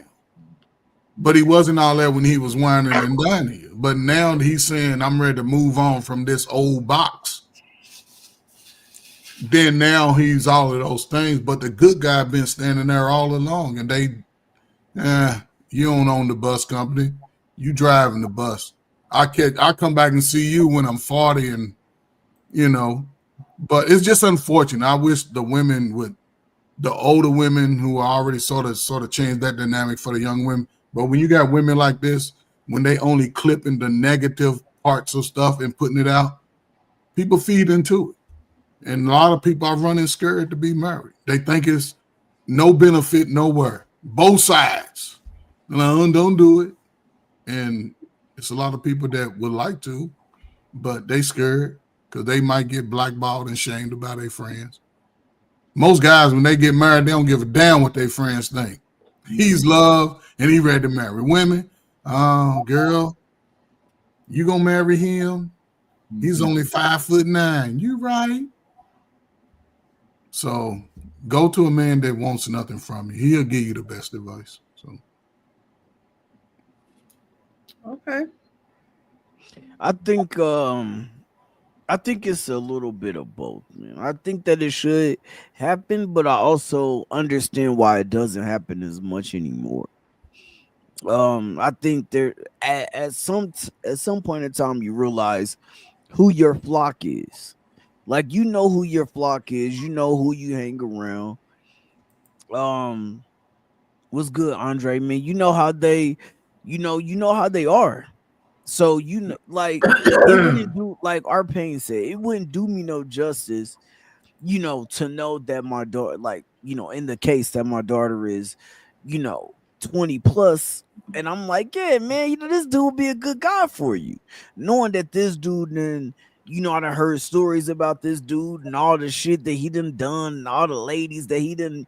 It does no good for me to do that. And even if it wasn't my daughter, I wouldn't want my name attached to that. It's just like a job reference. Like it's just like a job reference. Like, right? Like, knowing that this motherfucker don't work. This dude don't work, right? This person is probably one of the laziest people that you've ever met. But then you put your name down as a reference, knowing that once it comes down to it, he or she's gonna get fired, or he or she be slacking off, he or she be stealing from the job. You know what I'm saying? And you put your name down. No, like it's the same. Like, I think about it in the same instance. I use the job, I can go for my frat. Like, the same thing. Like, I'm not gonna put my membership number down to say, yo, like, I would say that this guy would be a good member of Kappa Alpha Psi Fraternity Incorporated. Like, knowing that this dude barely made, he made it through college, cool, he a graduate, right? But knowing that this dude is just not a good person, he don't care about giving back to the community. He don't care about giving back to impoverished kids. He don't care about none of that. He's a selfish person, and that's all that he really cares about is self. So why would I go ahead and tell my alumni chapter, hey, this guy is a good guy to bring in? Knowing that every time that we go do volunteer service, I'm gonna have to say, hey, bro, hey, man, I'm gonna have to wake you up. I'm gonna have to be the one to call you 15 times, because they're gonna be like, hey, Frank, hey, brother Franklin, where he at? No, bro, I'm not doing it. And a lot of times, like, we know who we hang around. So, bro, I'm not introducing you to nobody. Don't tell me to hook you up, because I'm not gonna do it. Like, now, if you have went down a road where you feel like, yo, like, now I'm ready, bro. I'm done with all the BS. You know what I'm saying? I don't see women as just an object no more. I'm really just trying to find my wife, and then your actions are showing it, then okay. Like, I'm more likely to put my name on the line and say, hey, man, I got a good guy for you. You know what I'm saying? Now, it's up to him to tell you all the shit. You know what I'm saying? So you know what you're getting into. But hey, I got a guy for you. And it's up to you to decide, hey, from that moment on, when he lay it all out there, hey, boom, don't be coming to me afterwards saying, hey, he told me that he had 200 bodies, but I told you that, like, I took that chance. Okay, my man, that's on you. You know what I mean? And so in that situation, so I think, yeah, like, I think that for a long time it was that way. Like, you could hook that person up, and more than likely that relationship will work out because they were two good people. They were coming together. They both had the right intentions, and that's just what it was. But I think nowadays, the way that a lot of us are with social media, a lot of people are with social media, it's like everybody's trying to see what the hell they can get. Yo, can I get a girl that's gonna be cooking and go do all this? Can I get a girl I'm gonna smash on the first date? Could I get or could I get a man that's gonna make six figures and a man that's gonna pay all of it? Everybody's just trying to see what they can get. I don't want to hook nobody up. Hook your damn self up. That's my opinion. For sure. Well, do you guys think that most men have friends that are marriage material that they could hook be hooked up with someone? Like if a woman came to you and said, hey, I got this, I have a friend, do you have any guys that are looking for a relationship? Do most men have guys that are marriage ready or marriage minded? Or I was honest question. I mean, honest answer. I would say that depends on what stage in life they are. That's what I would say. Okay. So let's just say 35 to 45. Okay, 35 to 45. Okay. At the time I was getting married, I had a whole bunch of guys. Yes. Then I would say yes. Yeah. Most of the guys about close to 40, they thinking about getting married. And they might have thought about it early, just didn't work out.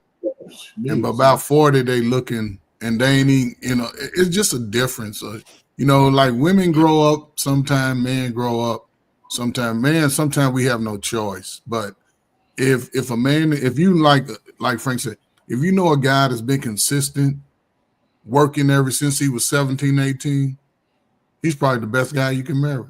And he a little boring. He might go to the fair and go to the movies, but he ain't doing all that fairy tale shit. He ain't. He's just a guy that, you know what I'm saying, just a normal guy. Nothing. I mean, he ain't.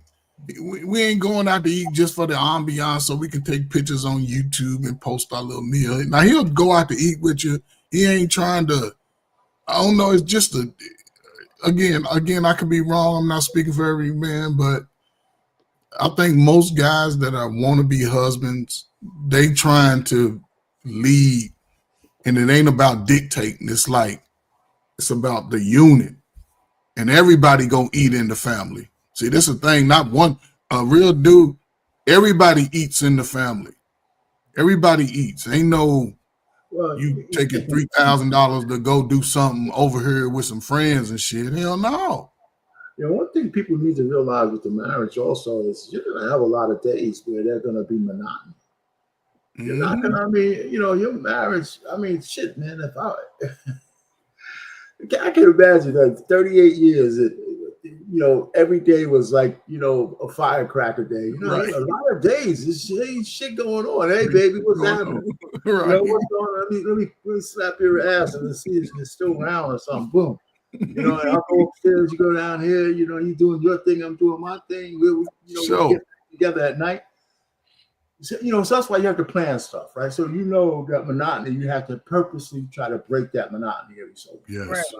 But most of the time, it ain't exciting. It's not one of these kind of things. Now, if you're really rich and you live in that kind of style, you're way, hey, honey, let's go to Paris, man. I want to eat some of that frogwa and shit, and then you could do that if you have that kind of lifestyle. But most people just live day to day and make the best of it. You know what I'm saying?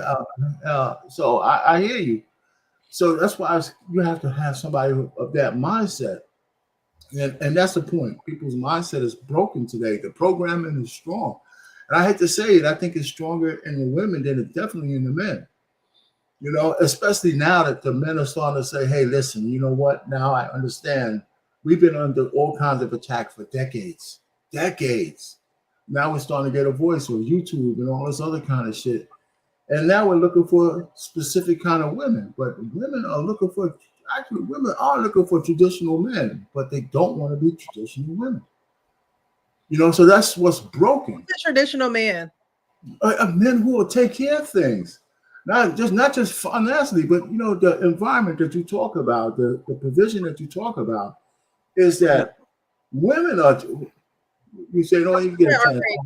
No, let Arpain finish. I was gonna let him. No, what I'm saying is, the traditional man is a guy who wants a family, a marriage, a family, by the vows, by you know. I'm thinking a lot of women don't understand the obligations that a man who wants a family, what he would do to keep that together. Men mostly don't leave. We get comfortable from the standpoint that I got the wife I want, I got some kids growing up, and I got some obligations, and it motivates me to make sure that everybody's okay. Everybody in my circle is okay and thriving. Then I might think about myself every so often. That's how men do. That's a traditional man. So, and then women put it to money, or he's taking care of all the bills. Well, you know what? I take care of all the bills, but that's not because we set it up that way. My wife was working when I first met her, but she didn't have to. But like I said before, I made sure we stayed at my level for my salary, pay for everything. But I goddamn sure made her money was going to something productive for the family. Mm-hmm. You know, she wasn't just willy-nilly saying, "Yeah, your money is my money, my money." No, her money went to savings and investments, max out this, max out that, and later on it came in handy. And then when it was time for her to have the kids and she couldn't work anymore for just 6 years, we didn't step back in lifestyle. You know, so if she was willing to go along with that, so I don't think women are willing to go along with this narrative on a internet or on a YouTube, not YouTube, but in social media that says, you know, your money is my money and my money is my money. That narrative is so destructive because there's a lot of women who believe that shit. You ain't working in my house. Even if I was rich, I can swear, even if I was rich and I didn't need your money, I'm not letting you just chill out. I'm not doing it. Right. Because again, a man should give a woman something to do. Period. Yeah. Period. If you give a woman something to do, then he just want to do you. Because no way, like you have to give a woman something to do. And I agree. Like I said before, I agree. A woman should be working, and her money should be going towards the family. Point blank. Go ahead, Frank. The only thing I disagreed with Arpain was no, when they say traditional, they mean financial. More times than not, on a lot of these podcasts, that's what a lot of women say. When they say I want a traditional man, they want a dude who's gonna pay all the bills, and that's really all they care about. They don't care. You will hear women that say, I don't really want a family. I don't care about kids. I don't want a kid, but I want a man that pay all the bills. Like, you literally, bro. So you know what I'm saying? So more times than not, that's what. And I'm not, of course, this isn't for all women, because I just think that the minority of women, they don't like, there's not a big enough platform for them, for the women who actually do care about, you know, the traditional aspect. But when they say traditional, they actually mean like the traditional aspect of the relationship, where she comes in and makes that house a home. When she comes in and do the things that she feels like, or that she knows that a wife is what should be doing, wants to do, is willing to do, and have absolutely no problem with doing those things. You know what I'm saying? She wants the children. She wants to do these. Like, you will hear women even that have children that say I don't want no more children. They're single, right? And but you want a husband, knowing that husband is more times than not going to want to make a little you, unless he has a bunch of kids. Like, he's going to want to make a little us. He's going to want that. but she'll have one child at the age of 30, and then she's trying to get married at 37, and she's like, I don't want no more kids. I have my one and I'm done. But I want a traditional man. Like, you think this man is gonna come in and take care of that kid and not have another, like, not have one kid of his own with you, but y'all just run off with life together? Like, it's just more times than not, it's just not realistic. Well, again, right? You the nuance of what you're saying, I agree with. They want traditional men, but they don't want to be traditional themselves. For sure. That's the bottom line of it. So a woman who has one kid and wants to get married but doesn't want to have any more kids, what man should it should be a non-traditional man? Like what I'm not saying that, because I mean, if she wants a good guy who doesn't want any more children, then that's perfectly fine. That's fine, perfectly fine. But I'm just saying that a lot of men who want to get married, that if I have a wife and she's coming in and she has one child, right? I have one child, like, I'm gonna want a little less. Like, and I think a lot of men feel that way. Like, they're like, yo, now if they have 3 kids already and you have one kid and you say that I don't want another kid, then guess what? Like, he's gonna be like, it's cool because I already have 3 kids. It's cool. We can raise your 12-year-old, we can raise your 15-year-old, and we can, you know what I'm saying, do our thing, and then they're out of the house soon, and then we can have us. We can do our thing. And that just is what it is. But if you got a small child, like you got a 5-year-old, a 6-year-old, and then you're like, well, no, I'm done. Like, okay, well, you should find a man who has children already, who does not mind raising children and want to go through those life stages with you, and then y'all are cool. But yeah, you can't. I wouldn't expect a woman to come in with me with a younger daughter. If my daughter was 7, or 6, and she doesn't want any more children, and all her children, and she has 2 children, and they're 13 and 14, but she's like, okay, but we're gonna have to raise your kid from 8, 9, 10, 11, 12. My kids are gonna be out of here in 5 years, possibly. You know what I mean? I wouldn't expect her to just be like, okay, cool, that's something that I'm willing to accept. Like, and I think that would be a realistic expectation for me. Yeah, but the point is, you mix and match. I just think that if it's a single man who marries a woman and she's still of childbearing age, he's definitely going to want to have a kid. Now, but see, all of that stuff, sure, they should never be married. Listen, Megan Good married that preacher, right? She told him that she didn't want any children. He thought that he would be able to talk her into it after, that's why they divorced, because she wanted kids. So that you definitely have to have that under before you take those vows. You got to know. Yes. You can't be thinking you're going to talk a woman into having a kid. Right. Hey. Yeah, sure. But honestly, I think a lot of people believe that though. I know because that. They're like, I hear you. Because they're like, yo, like, I did, like, not even just that I did something that nobody else would do if she was never married before, right? Right. Like, I gave you, I made you honest one, and I gave you my last name. We did these things, and I'm asking you, I understand that it was probably up in the air. You didn't want a kid, or maybe you thought like one day that you would want to have one. But she and said then we no, get married, though. and then you say no. It's like, you're But like, she but I said gave no. you. But I gave you a wife now. This like, no, I still don't want one. Oh, damn. That's But again, that's the horrible. That's the horrible marriage the other girl was talking about. But I don't blame her. Sometimes it be like that though, because you It's honestly fault. think that like, yo, like maybe if we do this, she might change her mind because I married her before she came. Nah, man, that's his fault. He shouldn't have never. If she gave you no at the beginning. But see, that's the thing about men, though, right? We lead, a lot of men lead into these relationships with their heart, man. They in love, man. We in love, man. A she's got like Inspector Gadget glasses on, man. She's got all the plans, and you all heart throbbing and shit. You like Travis Hunter, all the men are like Travis Hunter, and she's over there scheming. Hey, but coach, y'all need to go back and listen to Tina Turner's song. Some of y'all young people, man, go listen to Tina Turner. What the hell love got to do with it? But coach, man, but you know that there's a lot of women out there who were like, yo, I don't want a kid, I don't want children. They got married and then they said, you know what, my husband wanted a child, so I blessed my husband with it. We blessed each other with a child. Like it just was what it was, because they were like, yo, like I wanted to do what my husband wanted to do. He wanted a child, and I gave him a child.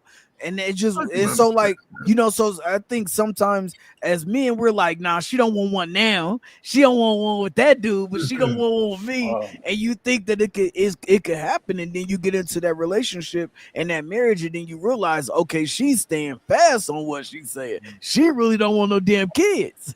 So you just gotta go from there. To your point, I think you should definitely try and establish that before you get married. You know, if she says no, respect that. Understand that that's the truth. And if you got other things, then it's like Coach said, it's on you. You shouldn't be expecting something when someone is telling you they don't. Now, if they change their mind while y'all courting or y'all still having a relationship and they say, you know what, if you married me, I would consider it. That's a different story. But to sit there and assume that they would change their mind, we're looking as delusional as we accuse women of being often. I don't think it's the assumption. I think it's hope. That's what I think a lot of men go into. What is the difference? I'm not. The assumption is that she's okay. Well, if I marry, she's going to change her mind, right? But the hope portion is like, yeah, hey man, like maybe if we get married and we do this thing the right way, like she might change her mind on this whole situation. Like assumption is more like in stone. It's like, yo, well, if I do this, she gonna do this. That's what I hear like. you, but in context, that's semantics. It's hoping they could be synonymous. You asked the semantic. But I'm saying, but in this context that we're talking about, they can be synonymous. Hope, assume, they can be synonymous in the context that we're using. Right, but I'm saying, but you asked the semantic part of the equation. You asked me what was the difference between the two, and all I did was give you the answer. Well, the point is that the context we're using it, there's no difference. You're making it a difference because you're using it in another context. But if you're assuming or if you're hoping in the context that we're using, having a child, you're doing the same thing. But just saying yes. okay, Sean. Hey, you acting like Lamont right now. Hopefully he's not watching because he's gonna come up here. My fault, Frank. No, that's my fault. Where's Lamont? Yeah, where's Lamont at? Where you need him? Well, the original subject was about there being marriageable men and women. That if you had these friends, you know, are you really getting them together? Are you matching them together? And I think that a lot of people probably don't, because it's what Frank was saying, because that's the first thing I thought of in my head. Like, it's like you recommending somebody for a job. You vouch for somebody. They get on that job and they might be all right for a week or two. Then they start coming in late, falling out, you know. So, you know, your name is on the line, and a lot of people don't have the trust and faith in other people to actually do what needs to be done in order to have a successful relationship. But like the girl said in the video, you know, what's the worst that can happen? It don't work out. But at least, you know, you were a change agent and trying to, you know, get people together. And I think that more of that needs to happen, because with social media and with people feeling as though they have this reach, or some certain people feel entitled, like they see you on social media and they just think that you're just available to them. And it's like, no, that's not the case. But I think if more sensible people had friends that were marriage material, that could be a great way for people to meet each other, even if they're not in the same state or the same city or the same town. Instead of just leaving it to social media and for you to try and shoot your shot in the dark, you know, it'd be nice if somebody knew somebody and vice versa, where you can get together and it be a little bit more of a you know, a likely chance that you guys actually hit it off because your friends know you, right? We talked about knowing each other. Your friends know you, and so they know what you like and what you are attracted to and what you would want and things of that nature. I think it would be a good thing if we started doing that in our culture. I know guys always say, "You ain't got no friends. You don't have no friends. You got some friends." Like guys would be the first to be like, "Where your friends at?" I don't think that women do that like men do it. No, they don't. Women are selfish. Yes, so women are selfish. They don't want you to know or have the details or the knowledge of certain people, and so they'll keep that under wraps. But a man will be quick to say, do you have a friend? Do you have a sister? Do you have they'll call out the singles, whereas women be really hush and shut mouth about it. So that's an obstacle that our culture would have to face, because other cultures, white folks, I got Billy down here, he's finishing up his engineering degree, and Sally, she's about to be done school too. Why don't we come on, get some of those raisins in the potato salad. Yeah, I had potato salad tonight. That's what I read. Yeah, they do that. They, Eastern cultures. Hey, my family know your family. Let's get them together and boom. But our culture has that mentality of, and it's not even just with relationships. It's with, professions or money or different opportunities. It's just that we are not, we don't work as a collective like other people and other cultures do, and that could be a huge downfall of ours. Like we want these teams, we want to be, we want to create teams and people who are married and work as a team, but we don't want to work as a team, as a collective, in order to get those teams to form. So that is something that we definitely have to work on as a culture, of being, having those good people in your corner, because who you hang around are the people that you become. Y'all all become, pretty much the same thing. And so if you're going in the right direction and becoming something great, that means that you have a friend that's doing that as well. And you should be able to brag about that friend and say, oh, they're single, they want marriage, they want. Now, if they don't want any of that, then I can see why people are, keeping their mouth shut, because it's just like, yeah, I know he ain't about that life. He ain't even trying to slow up no time soon. So I'm not even going to throw his name in a ring. And I think that could be a huge possibility as well, especially with where we are with social media and everything that we see on social media.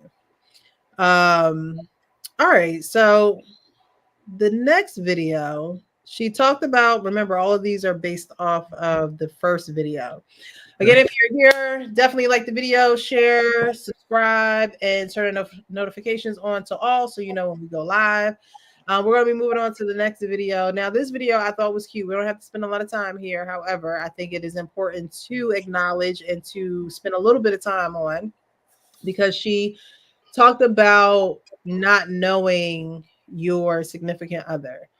And I touched on it a little bit too, of, a woman doing things and a man just not recognizing it because his mind are on higher things that are concerning the family, and it just passes him by and he doesn't even realize it. So this video is a cute little video that I saw on social media, because we're told that you can't read our minds, and that's something that we're going to have to accept. It's like, I'm just kidding. You can't read our minds and we can't read your minds. However, you should teach someone how to treat you. I do believe in that. You should teach, train, whatever word y'all want to use. Okay. You should do that. That should be a necessity if you're going to be with someone. They can't read your mind, and you shouldn't assume or have hope that they are going to do what pleases you, because what they do might have pleased the last person, but it ain't going to please you.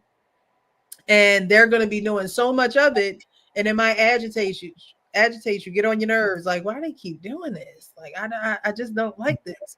But a lot of people have to speak up and be honest too. I think that's a huge hindering factor of why we're not progressing where we should be, because people they're just not honest with other people, and it sucks. When I'm out. Hold on. All right, let me rewind. So there's a husband and wife, and she gets in the car and does this.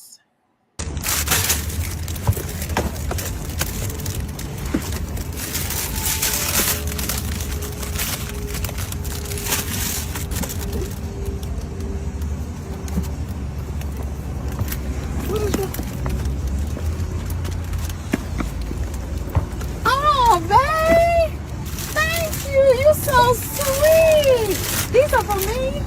Yes, they're for you. They smell so good. And I you was trying got to be chocolate? I was trying to be romantic. Thank you. Oh, you got two. One for you and one for me. I want mine right now, too. Mm-hmm. You want yours? Eat yours now. Okay. How about we eat it together? Because you're so sweet. Okay.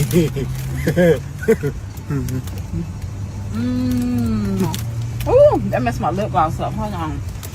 Oh, that's so sweet. Did you think of that all by yourself? Yeah. Thank you. I did. He said I did. So I thought that was a cute video because she made it into now, you know, people do these things for clicks and likes and things of that nature. However, I think that when you scroll on social media, you should not just scroll aimlessly, right? If you're going to come across a video and you actually like it, what do you like about it, right? And so the thing that I like about this video is that while they probably do skits like this all the time to teach others, it helps you realize that you can get your needs met and you don't have to, excuse my French, bitch about them, right? You don't have to, it doesn't have to be well, you never get me flowers and you never, get me this and you never do that. It can be something as cute as, you know what? Let me just show him one time. We're going to go through the motions one time. And after this one time, if he don't catch my drift, then we're going to have a conversation. We're gonna have to have a conversation. And I thought that she did a great job at making it into a cute skit where him as a man knows that it was her idea, but she makes it seem like it's his idea. And I think for men, sometimes examples are your best teachers because you avoid conflict, you avoid confrontation and arguments and things of that nature, and it becomes a lighter way of learning. Mm-hmm. Right? It's a lighter way of learning where you're able to grasp a concept without there being any animosity, without there being any belittling for the lack of the needs being met, without there being any area of space that kind of goes, sometimes you don't get your needs met and it's like, all right, I don't even feel the need to talk to him. I don't even want to talk to her. I just need a little bit. In a situation like that, it's like, okay, they go on with their day. They go on with their day. And this little gesture is an example of exactly, it's a little hint. It's a little hint. And a little hint goes a long way. And sometimes men need little hints as actual examples in order to get the point.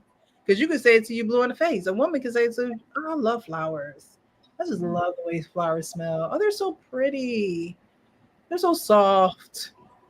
And a man will hear that and it'll go one ear and out the other. Some men will hear it and say, you know what, let me get this girl some flowers. Because women, if you say something and you say, I like the color blue, or you say, I like this I don't know, wine opener or whatever, aerator or whatever, a woman is going to figure out a way to incorporate that into the next visit when she see you. She's just going to do it because women take care of the details. And I'm not saying men don't. You take care of the bigger picture because those are the roles that, you know, are assigned to each. But it doesn't it doesn't diminish your job, your leadership role, stepping down from that, you know, let me oversee everything and let me just see this one little thing. Because you don't gotta see that one little thing every day, all the time. But it feels good when you do. It feels good when you do pay attention to detail the way that women pay attention to detail. I don't think that men could actually pay attention to all the little details that women pay attention to. I would say as accurately. I saw a video of a woman. I think it was a pastor who said it, but she was saying how a mom was getting on herself because she didn't feel as though she was a good enough mom. And so she runs down the Mother's Day and she goes, you know, before the mother goes to sleep, she wraps the food that she cooks, puts it in the microwave, writes a note to the teacher, puts out money for the school lunch, then goes and brushes her teeth, flosses, and then puts calls a co-worker for the next day to remind them of something and blah, blah, blah, blah, blah. And it's like a whole list of things. And then it says, and the husband says, all right, I'm going to bed now, and just goes to bed. He just goes to bed. That's all he got to do. He just have to go to bed while mom is making the appointments. She's making sure that the coffee machine is prepped for the next morning. So all you got to do is go in there and press that button. She's making sure that the lunches are made for the next day. And so when you guys do it, when there's a taste of you doing it, paying attention to the details, oh, that feels good. That's remember that video that we played of the man who said, you know, that he was working, but then COVID happened and the churches shut down and he wasn't working no more. But his wife was responsible for taking the kids to school. And he said, you know what? I got it. I'll take them to school. And when he came back, he smelled bacon and eggs and grits and cheese. Like, you know what I mean? And so he don't have to do it all the time. But that one time he did it, oh, she might have busted it wide open for him that afternoon while the kids was at school, okay?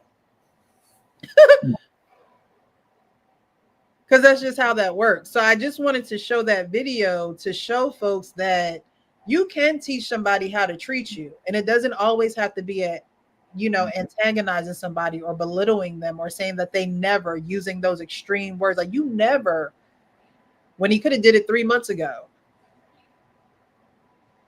But you can teach somebody how to treat you.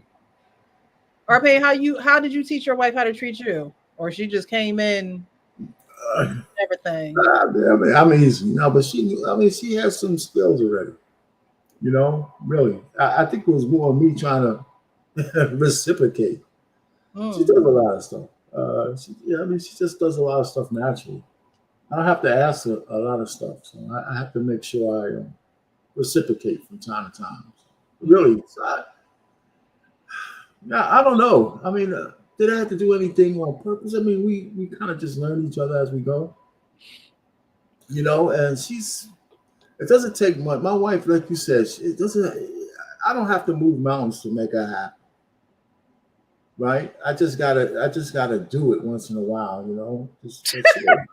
Why do you say it like that? Just gotta do it. Yeah, right. Pause, right? But she doesn't, she doesn't require, moving the mountains. Some of the little things she really, really likes, you know. And, why the hell did you pause? That's my only question out of all that. Why the hell did you pause? Hey man, it's just it's funny. I know how it came out, but that too. But the bottom line is, it's easy. I don't have I know some of the things that I know when she gets disappointed. I mean, one time we were going out for something to a hotel to hang out, the casino, right?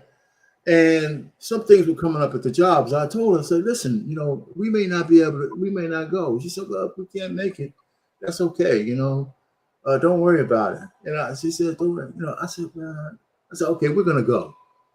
We're going to go regardless. So when we get there, she has a suitcase full of all kinds of, she had a suitcase back, man, full of everything, lingerie, all that kind of stuff. I said, you had this. So if I would have canceled, right, you would have never told me about this suitcase. You would have never told me about this suitcase. I said, how do you have all this shit already? She said, yeah. So I could imagine whatever disappointment she would have had, she would have never told me about. But since we got that stuff, you didn't just put this together.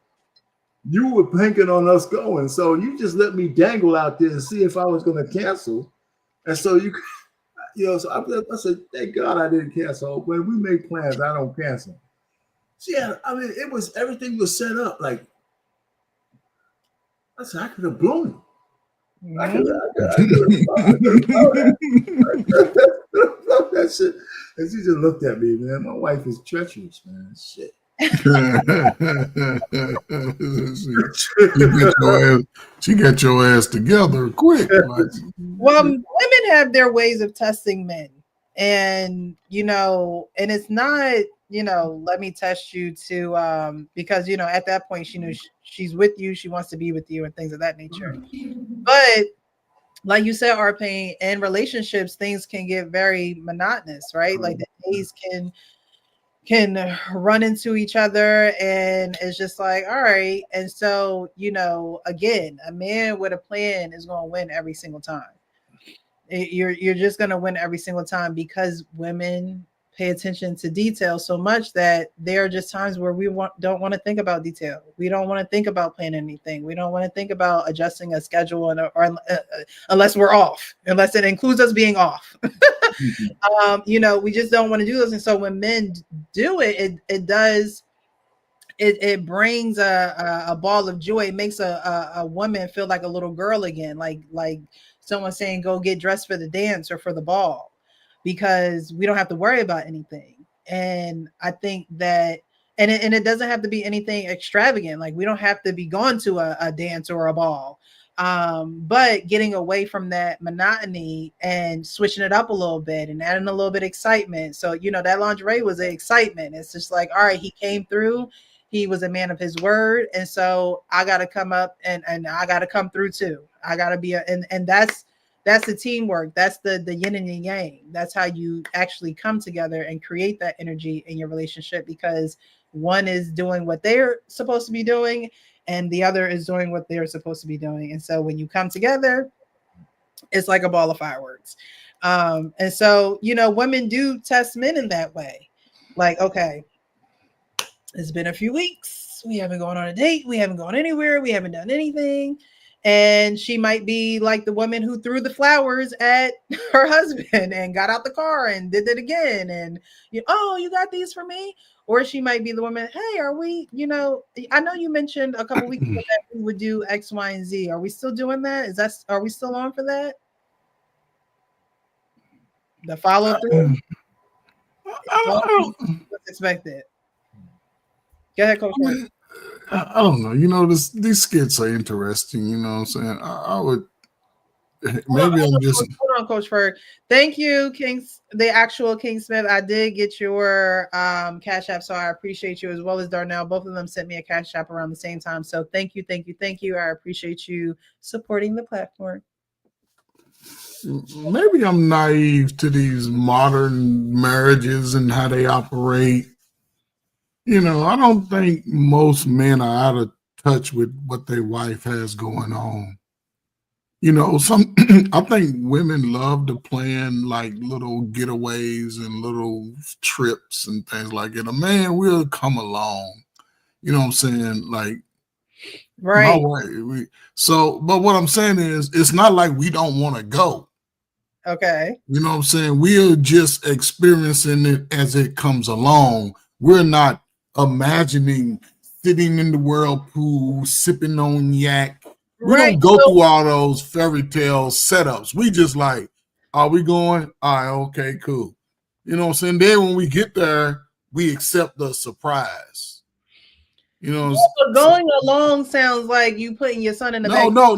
I'm using it as that, but if we know the wife is planning something for us, pretty much she's going to be saying, "Listen, I'm going to plan a trip over here." Da da da.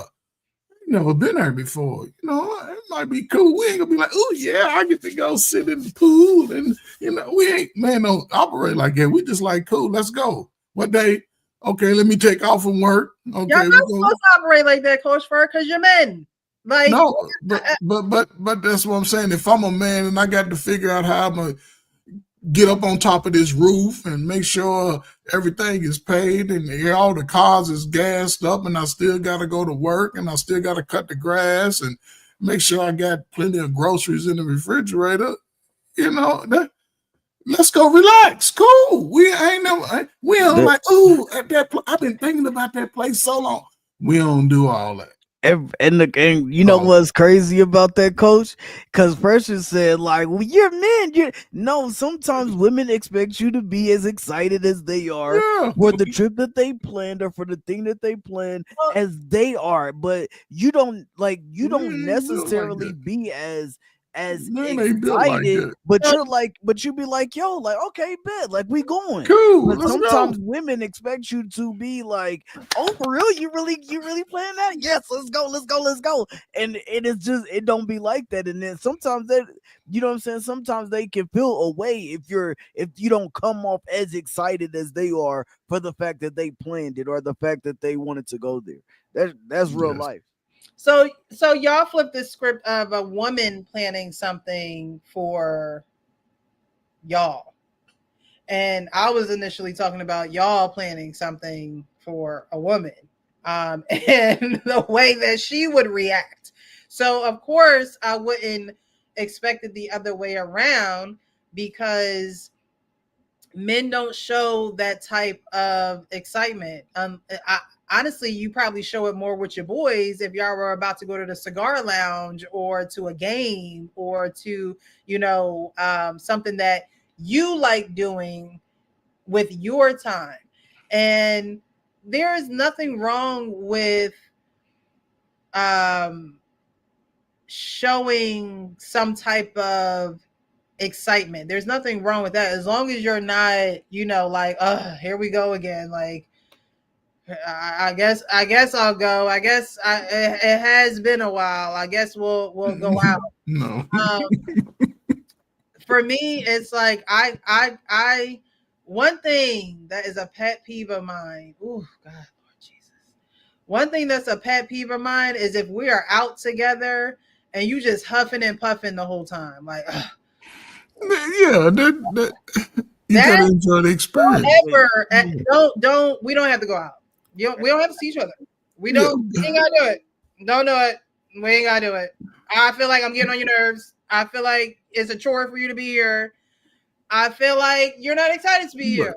But most husbands ain't gonna do that, Precious. Huh? I don't believe most husbands, again, husbands who are in tune with their families, most are not doing it. Now, we may say, okay, let's plan something, right? And, when we say let's plan, most women will run with the plans. Hey, like you said, give them something to do. That's why they love to coordinate. They love to do all of these things, set it up, and, ooh, it look good like it. Yeah, we going to Vegas for next 2 months or whatever. She done planned it 2 months ago. She done went through all the steps. She got the airline. We like, all right, cool. I'm coming. And I don't, you know what I'm saying? So that's not part of our nature to just be like, oh, girl, I planned us a trip. And no. Now we might buy some wine, but a lot of us don't really know how to be romantic. We really don't. We just going with the flow. A bottle of wine and some roses. We think they're cool. That's romantic. Break them up, sprinkle them out. But then we think about, damn, I done bought these dozen roses. I ain't gonna just break them up. Shit, I'll keep them together. You know what I'm saying? So you might sprinkle a fruit out, but it ain't over the top. Especially when you're young. When guys are young, they don't really think like, because they didn't have to do that to get her. They had to do that together. We just realized we like each other, boom, boom, boom. And again, that comes with maturity. Right. Exactly. That's what I'm saying. So very first video. yeah, 10, 12 years in, you should know the love language and you should be able to show them what you, because I guarantee if a woman would buy her man a new game every time it come out, he's gonna be excited. And vice versa. If it's something that she like because he's paying attention to her, boom, I'm gonna go ahead and go and do it to her. And I'm gonna act like I ain't even do it. We ain't even go, we might not even take that shit out of the wrapper. Just leave, you know, because a lot of us ain't really that romantic. But we'll romance you, but we ain't go put it in the big pretty bold box and write sweet nothings on it. We just gonna have, you know, here you go, baby. What is this? You know, but women, they like that whole ambiance. They'll make that shit a movie. Right. So if you know that women like that, why wouldn't it be something that you would incorporate and grow? Remember, we were talking about growth, emotional growth, right? Why wouldn't it be something that you would attempt to do, knowing that the woman likes that production, for lack of better words? If she, you know, she likes the glitter and the extras and all of that, all of those things. Imagine doing it and seeing her reaction and how that would make you feel as her man doing that for her. That's where a lot of men don't grow. It's just like, oh, I'll just give you the gift. I'm not.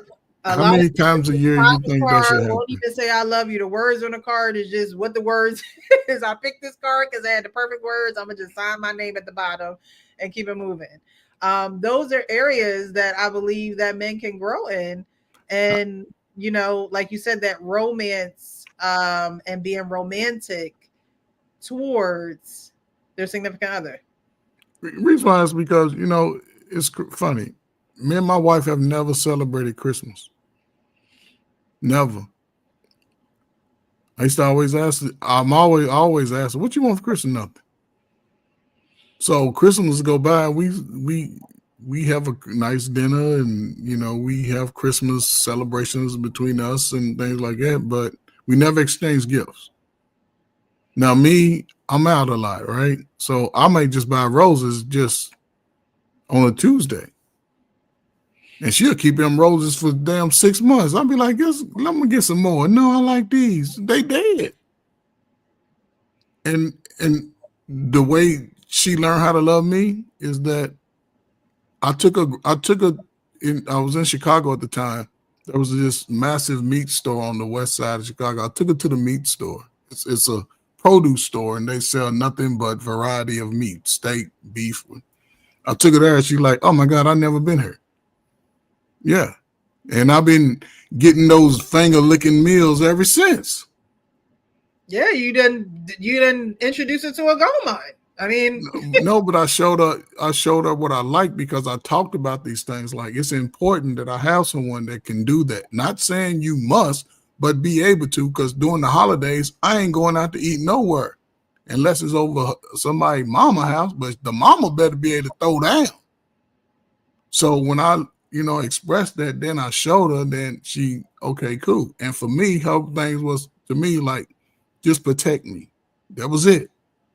And I think I'm superhero anyway. I'm keeping my heater oiled up. I'm climbing up on the roof and washing the car, cutting the grass, doing a whole lot of stuff that she don't really have to do. And she works every day, all day. I wake up at 3 o'clock in the afternoon. And if I have to, you know what I'm saying? I don't really, I put it in a way where she don't have to be doing a whole lot trying to get her job done. You know what I'm saying? And we in the room, we might not, you know, we go for hours without talking, but of course I'm respecting what she's got going on. And I'm still just being lazy, but taking care of stuff. We do stuff on our own time. It's crazy, but it works. So you're saying that she work all day, you take her to the meat market and then she comes back? No, I don't do, I did that, but she works all day. She works all day. Who cooks? I have to take whatever we want, what I want us to eat. I have to take it out of the deep freezer and she cooks it. My God. You know what I'm saying? And I go get the food. My wife don't even have to go grocery shopping or nothing. But she's a cleanaholic. She like to clean everything. I'm like, she's like, no, clean. Rubbing her feet. But listen, I rub her feet. She rub my feet. My big bare feet. All day and cook, Lord. Sorry, I'm just kidding. I'm just saying though, it just plays back and forth. At 3 p.m. I don't know. That would give me the We joke on each other. Me and my wife joke on each other. Not very many people can say tricks, backflips. Yeah.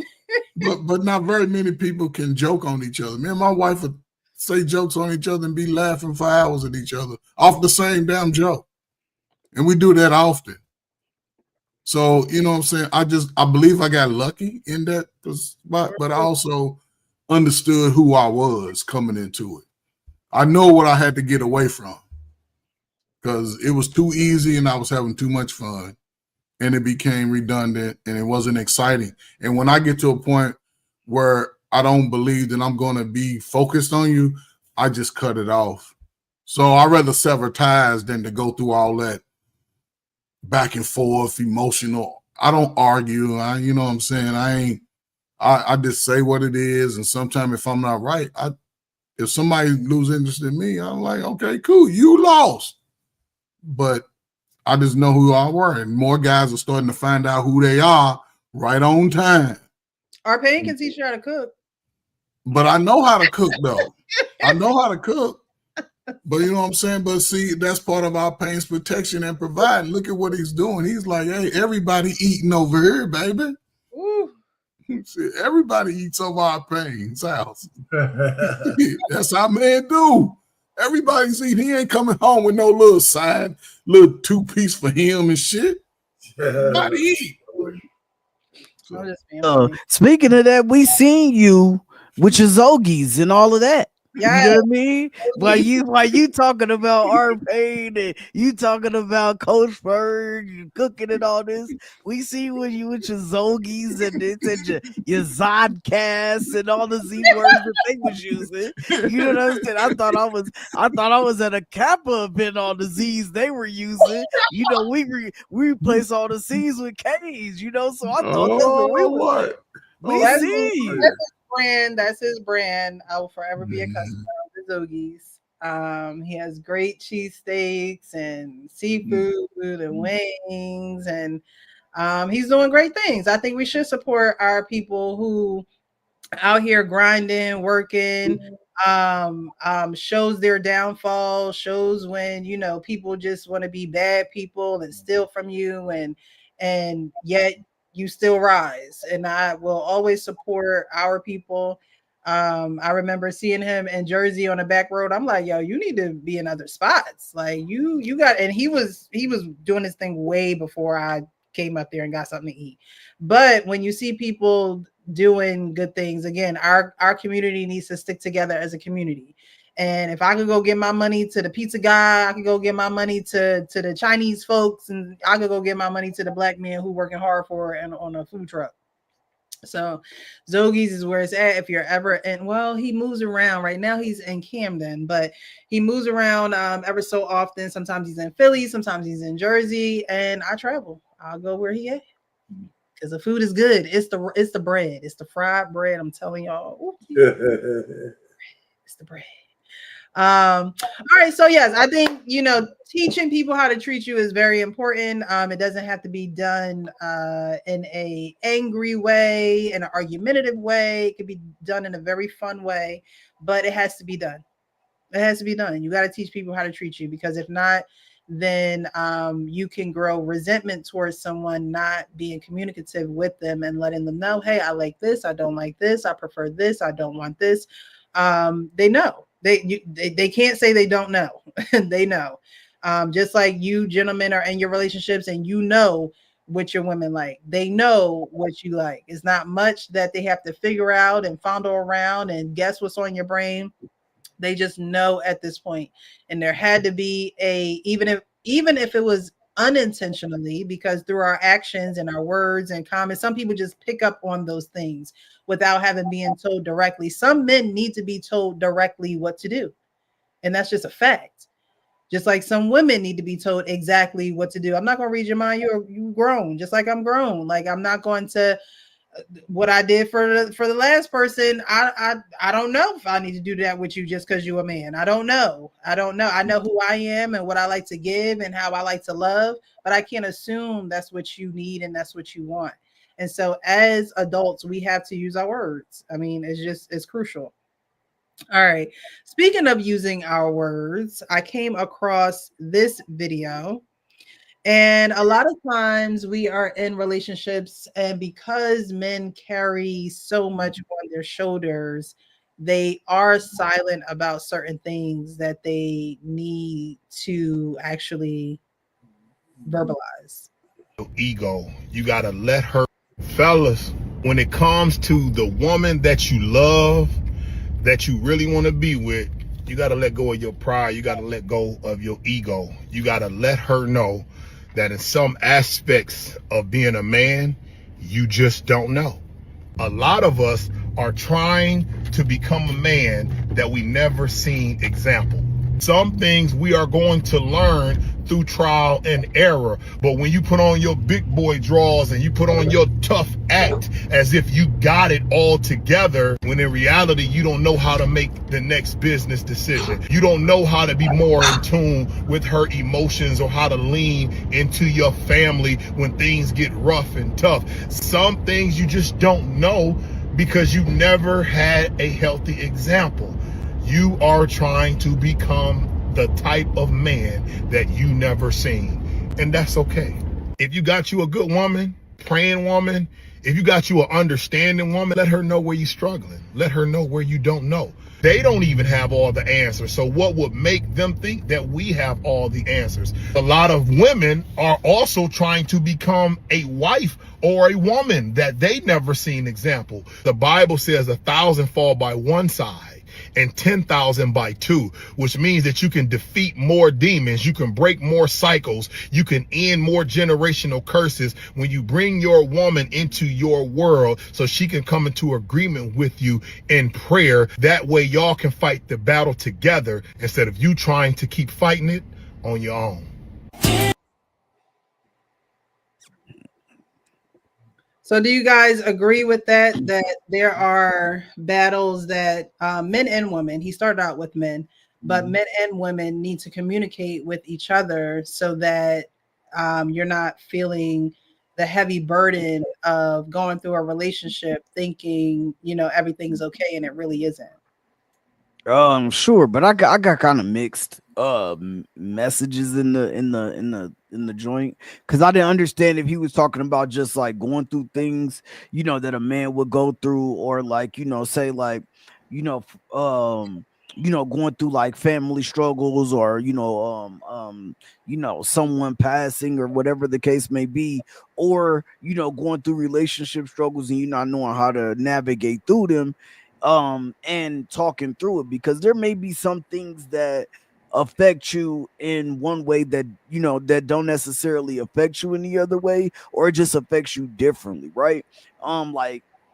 If you have a family member who passes that you're really, really close to, or there's someone that's sick, that might be that right there would be hard, might be hard for you to talk about.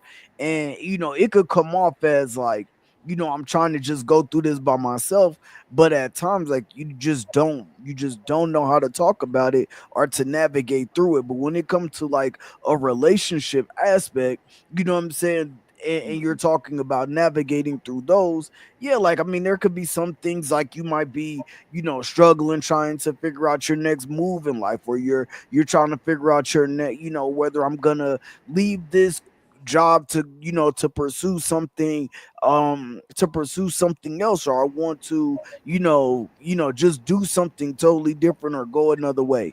You know what I'm saying? And you got to bring that to your wife, or you got to bring that to your significant other to figure out like, okay, this is the thoughts that I'm going through. I think these are the next steps that I want to take.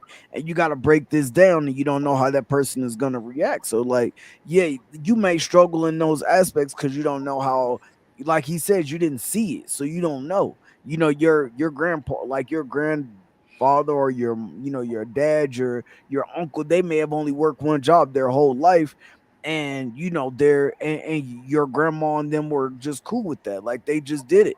They made it work. They made it happen. Like my pa, he retired from Ford Motors and then became a bus driver after, because he was collecting his retirement. He just became a bus driver after, you know what I'm saying, to bring in extra income. But my grandma worked at a law firm. She was a paralegal for a little while, so she just was chilling. Like they really didn't have I really didn't see them go through the struggles of a real relationship. So like, yeah, like sometimes that might get to me, because it's like, well, damn, I really didn't see how they would handle that situation. You know what I'm saying? Because that's the only real relationship that I got to see firsthand, to see like you know, of a marriage. So I'm like, okay, trying to navigate as a man trying to go into marriage or get to that point, yeah, I feel like you would have those struggles at sometimes, but and they may be hard to talk about. So yeah, I think it's sometimes that shit is easier said than done. Like I think it's easier said than done. So based off of what you're saying, so you started out with talking about how it may be difficult, you know, to talk about a death in a family, right? And so I think that we complicate things more than they need to be complicated, because death is a natural part of life, but it hits everyone differently. Different, yeah. People deal with death so different. It brings out so many different emotions in people.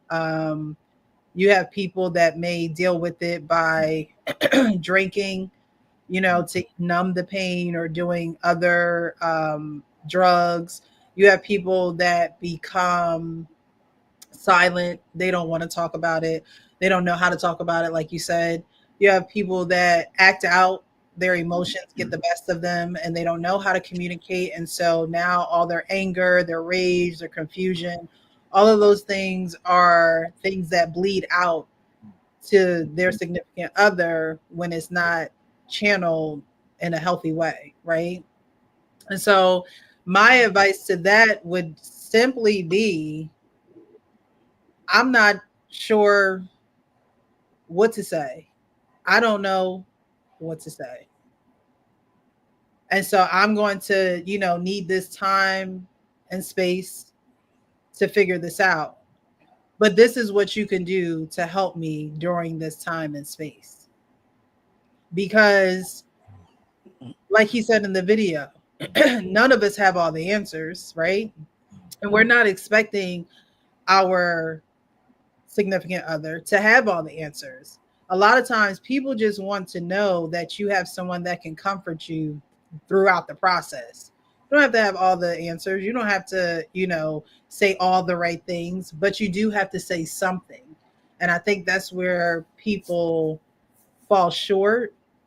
They don't know what to say, so they don't say anything at all. And Right. that actually backfires on you more than saying the wrong thing, honestly, because even saying the wrong thing, at least you can kind of, you know, backtrack and say, oh, well, you know, my emotions are all over the place. And so I didn't mean to say that, but this is what I meant, or whatever the case may be. But Right. I think that we need to be honest. And like he was saying at the beginning of the video, if you don't know, say you don't know. That's not a weakness. It's actually a strength.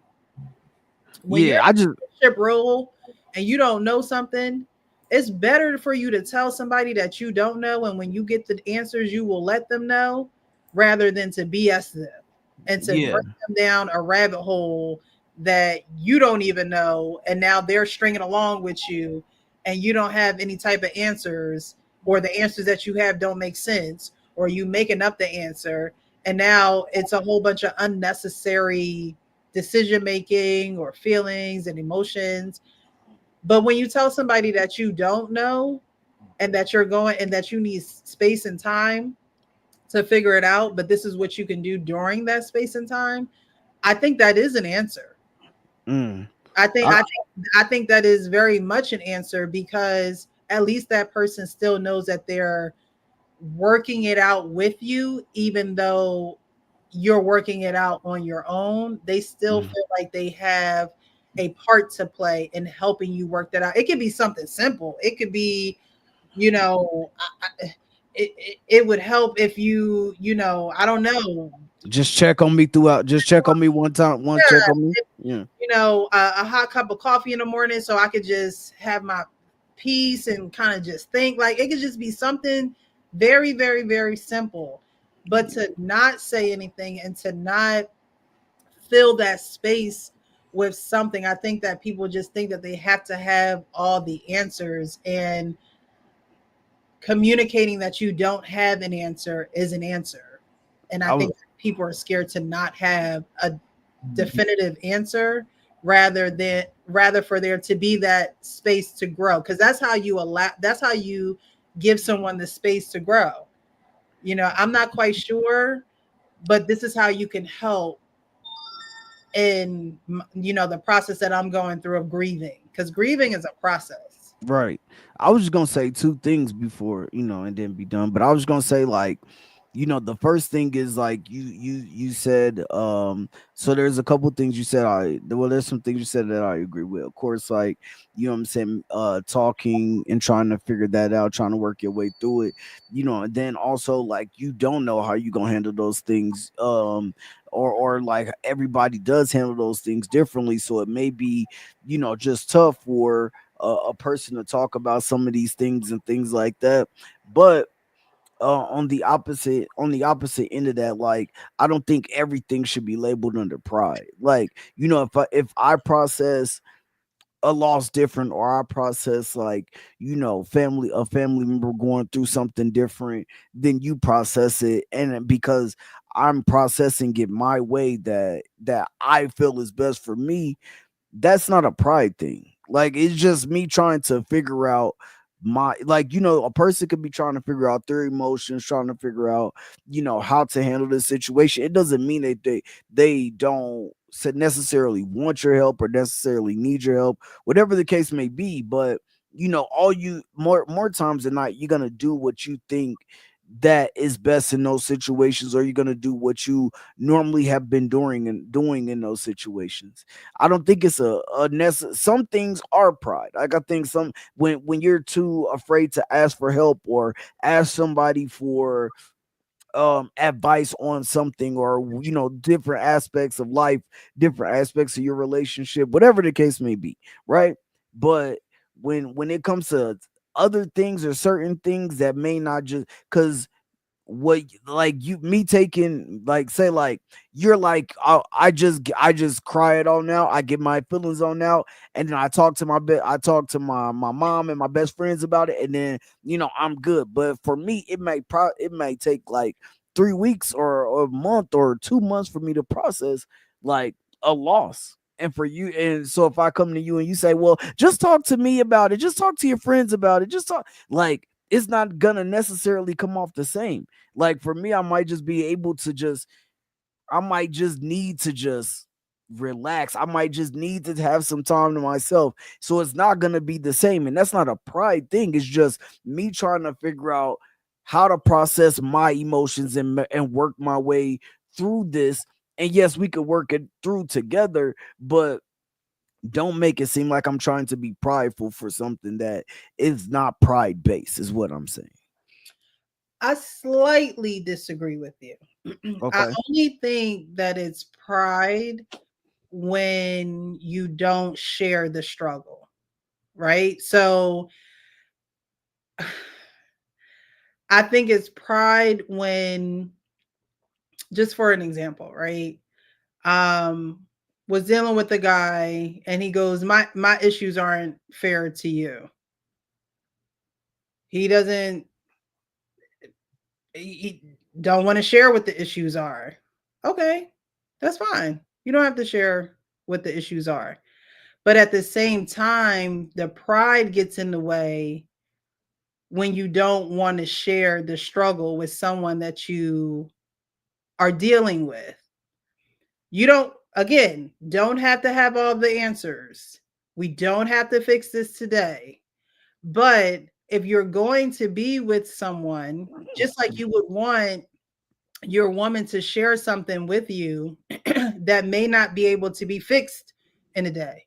It might take a couple weeks or a month or two, like you said, but you will want her to share that with you so you can help aid her, even if the aid is just allow me to figure this out. And like we were saying, hey, a cup of coffee in the morning, or just, you know, a couple check-ins. The pride comes in when you're not able to open your mouth and share it. That's where pride comes in, because you feel as though you can handle it all on your own, like you all on your own, and you're not all on your own. Okay. So I think that a lot of men take that route because they feel like, well, I'm a man. You don't know what I'm going through. You don't go through the struggle that I'm going through. Or this is a dear friend or a dear family member of mine. You don't know him like I know him.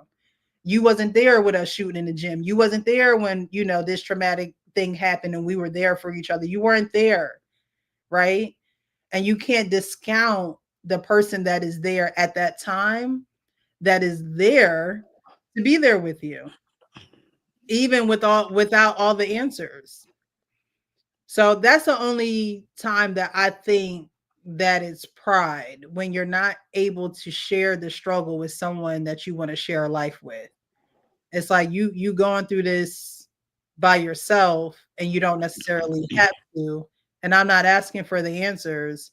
I'm just asking for you to be open about there actually being a problem. I don't have to know everything. I don't have to be the person to fix anything or everything. But I do need to know what to pray for you for. When I go to pray, what am I saying about you? Oh, I hope you're all right. No. I want to be like, oh, God, please help him with, you know, his grieving process. Help him with, you know, getting through this. Allow me to be strong in areas where he's weak. That's what a woman is there for you for. She's not going to fix the problem. You don't have the answer to fix the problem. But at the same time, there's something that she could stand in the gap for you when you don't have the strength. And a lot of men fall weak because they don't want a woman to stand in the gap, because they don't want to look weak. They don't want to appear weak. They don't want to appear like they don't have all the answers. We know you ain't God. You're not God. So stop trying to act like it. Stop trying to be like, no, be human. And humans get weak. Humans don't have all the answers.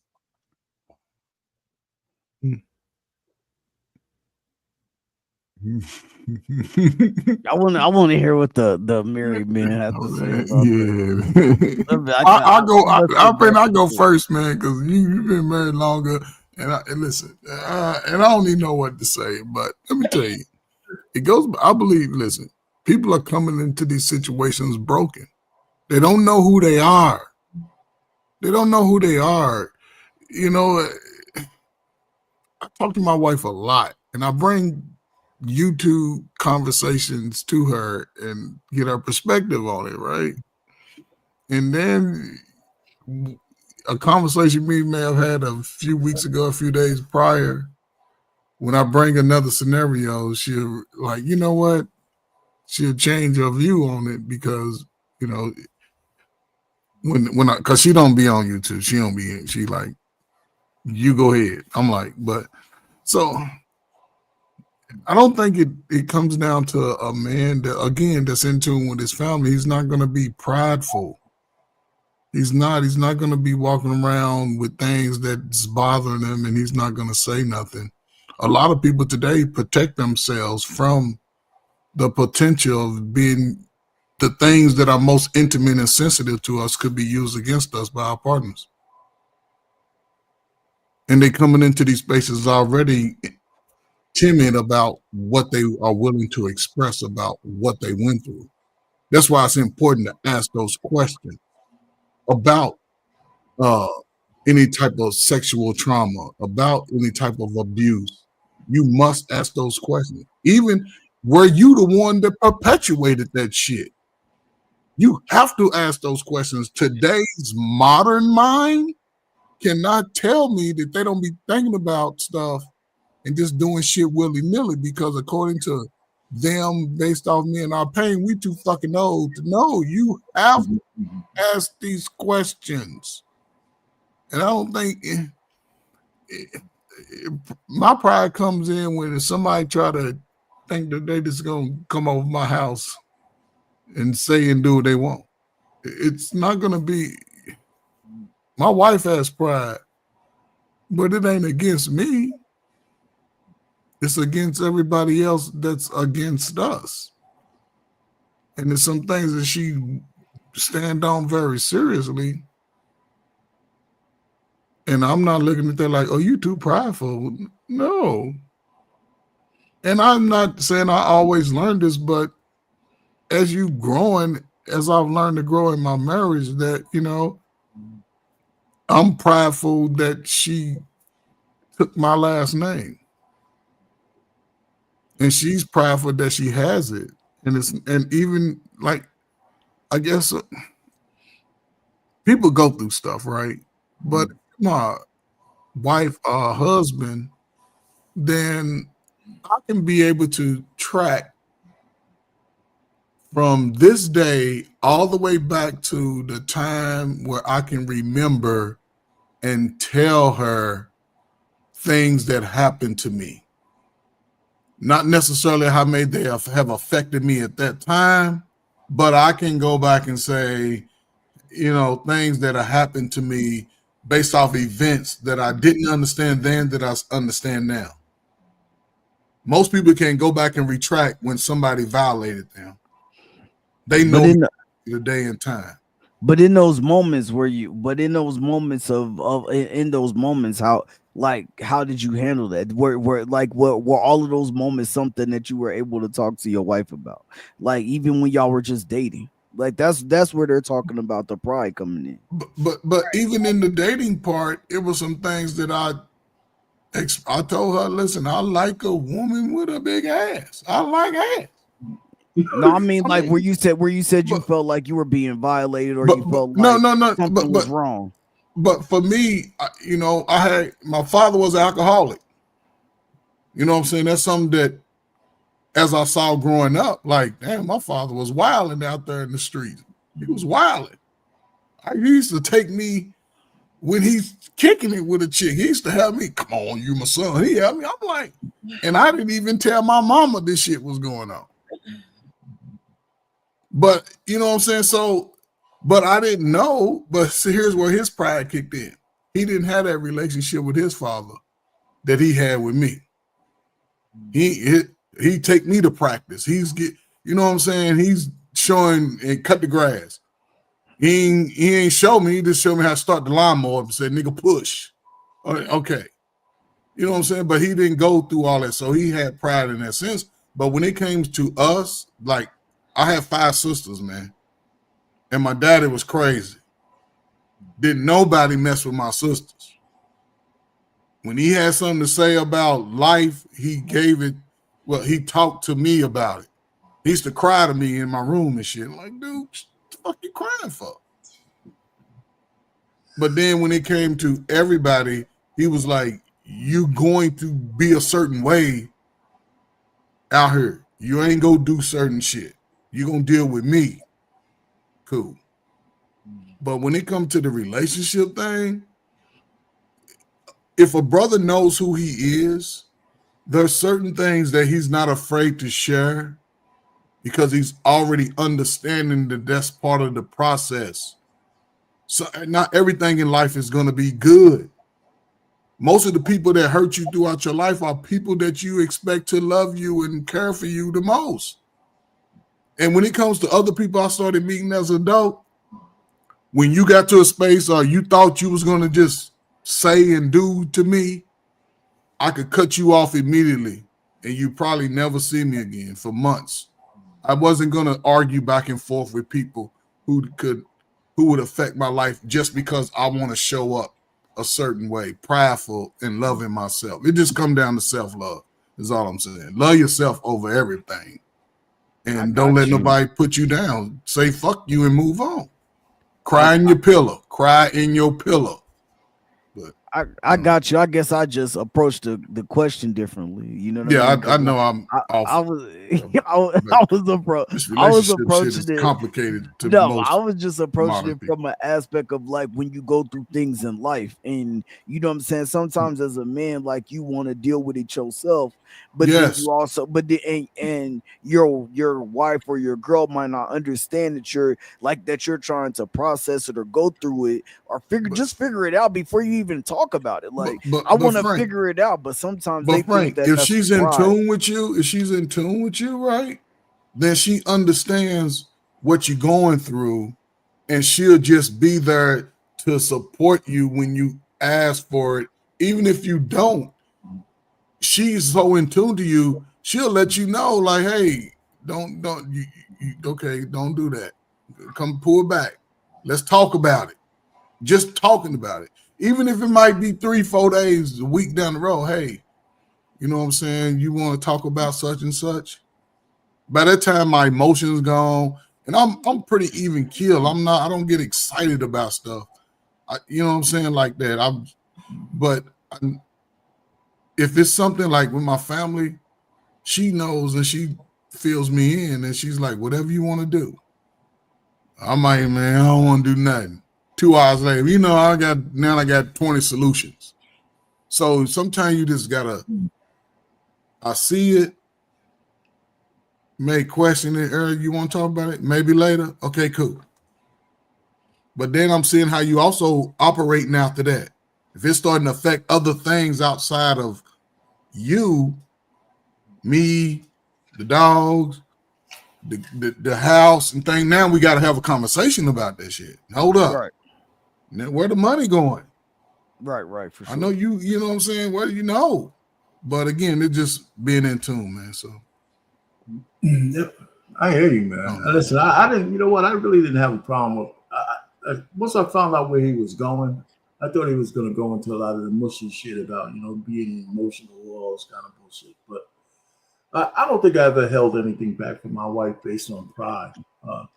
If it got bad enough or something I thought she needed to know, or I was, because listen, guys who tend to hold shit in, then walking around the house brooding and not telling people around. I don't brood. I don't brood. So, huh? Oh well. Anyway, so that's the point. So if it's something I need my wife to know, I don't think I've ever held back because it's going to hurt my pride and all this other shit, man. Listen, man, my wife. I can get personal for some of the things she's done for me already. I don't have no pride with the wife, man. So she's seen me in some pretty bad times. Right. That's what I was thinking. Like, that's what I was trying to differentiate what people would count as, the situation where people would say, okay, that's prideful. Or, the situations where you're like, okay, no, I understand that you had to actually process that before you wanted to talk about it. Because I think that people get that mixed up. Like, because you don't want to talk about it right then and there. Well, don't be too prideful. I'm trying to process my own shit first. You know what I mean? Like, let me process it, then we can talk about it once I figure out my emotions, or I figure out how I want to handle the situation or what I think, and then we can actually talk about it. And then there might be something that you actually can help me figure out, or whatever the case may be. But just because in that moment I'm trying to process the way that I'm feeling about something, it just don't mean that I'm being prideful in that moment. But like, if I'm just not, where you're like, hey, well, we're taking a road trip and I don't want to ask you for directions, and I'm like, no, don't use your phone. I got this map. I used to be in the military. I want to use this map. Now that's a prideful moment to me. You know what I'm saying? Because I'm trying to show you that I got that I can read a topographical map, and you're like, yo, we have Siri. She can tell us exactly where to go. But I'm like, hell no, because Route 66 is going to take me from here to here. But you know what I'm saying? Now, that's a prideful situation. But you know what I'm saying? You see how you compared it to like directions and using Siri, because Siri is not a human and Siri could get you there, and why use the map and things of that nature, right? if you're with a woman and you vetted her and you see this thing going in a certain direction, prayed on it, all that good stuff, because I just don't believe in just hopping into relationships. You really have to vet somebody, right? But you vetted them and all that good stuff. And a woman's job is to help, right? And so, Right. like I said, the cheat code, like I was saying earlier, is it's prideful when you stay silent about it. Because even if you don't have the answers, even if she don't have the answers to help, you saying what you can do to help in this situation. Because Coach Ferguson, Arpain, y'all married, y'all been married, so y'all wives are good in there, y'all don't got no problems, y'all, because you know each other and you have this rhythm going, right? But there are people who get into relationships and year 2, 3, 4, 5, they're still trying to get this rhythm going, and it takes going through certain life experiences to get that rhythm going. And I just think that if you vetted someone and she's supposed to be your helpmate, don't ever let there be an opportunity where you make her feel like she's less than your helpmate, because that's what you chose her to be. You chose her to be your helpmate. And even if she can't help, women are going to always want to help. We're just wired that way. A good woman is wired that way. If a woman comes into your life, she don't want to help you in any type of way, that's not a good woman. Good women are wired to help. And sometimes it's to the detriment of that woman. Because like I said last year, I don't think that you should help every man. That's not your ministry. Like you're just not here to help every man. You're here to help that man that has vetted you. You have vetted him, and y'all have the same, goals and ways you want to go in life, the same path. But letting her know how she can help you in that process, even if it's doing nothing, but letting her know that, how sometimes you be like, you have this look in your face. She's like, you all right? And you're like, yeah, I'm good. But you're not good, but you just don't want to go into it. Cause like you said, you don't have the words, you don't have the emotions, you don't know how to process, which is all fine and dandy, because those are natural things that we all go through as human beings. You all right? Yeah, I'm good. Why you keep asking me if I'm all right? I'm good. But you're not good, right? Those are the times where it'll be the way you can help me the most is just give me my space, time, and time to figure this out. That way she knows. When I tell you have to give a woman to do, even if it's nothing, the instruction of doing nothing is what she needs. Women, and Mr. Let Go says this all the time. Shout out to Mr. Let Go. Women are like children. Okay? Women are like children. And if you don't give her that instruction, she's gonna be all up in your ass. What's wrong? You said you was all right. You don't look all right. You look mean. You look like you need. She is gonna do that until you say, "I just need what you can do to." And the verbiage is important.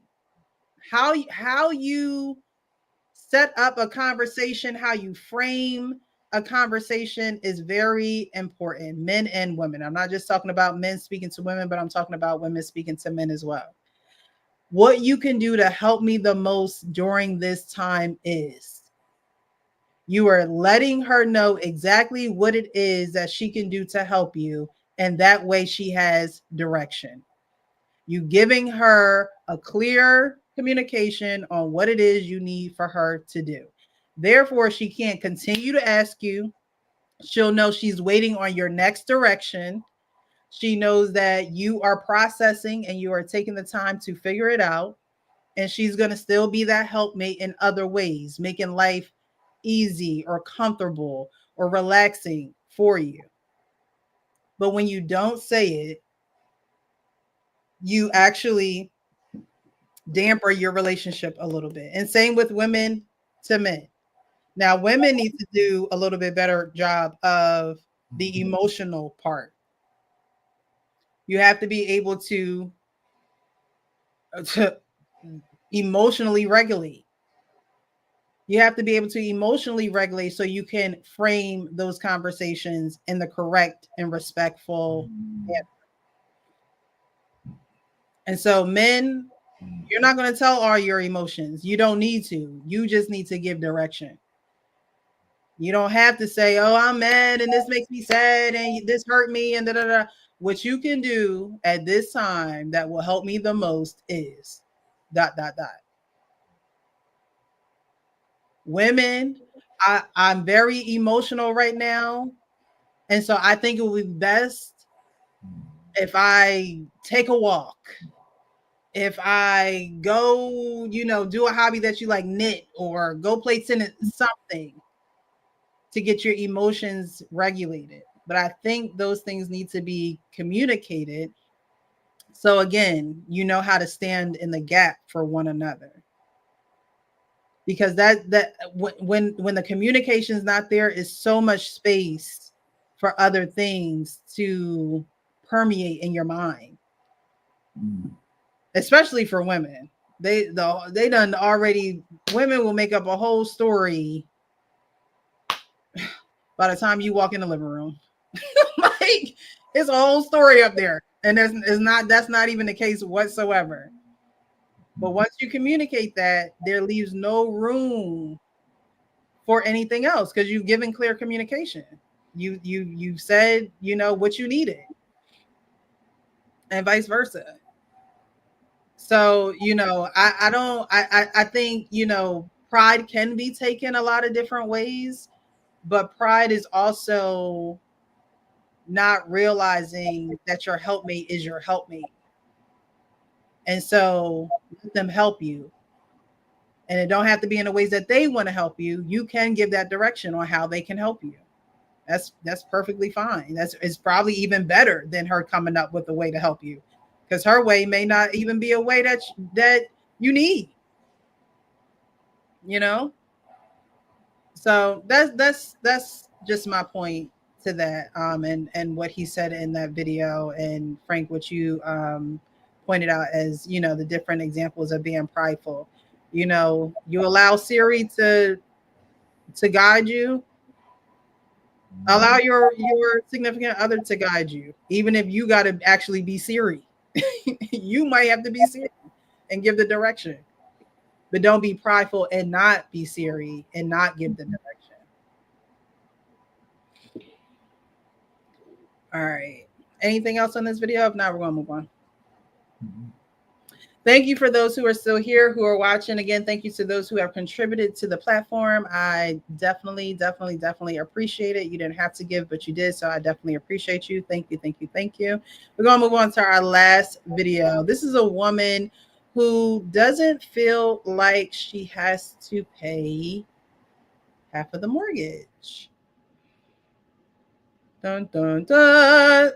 I got that from JLR Investigation. I've been following the Diddy trial on JLR Investigation channel, and whenever something comes up, he goes dun dun dun. It makes me crack up. I don't know.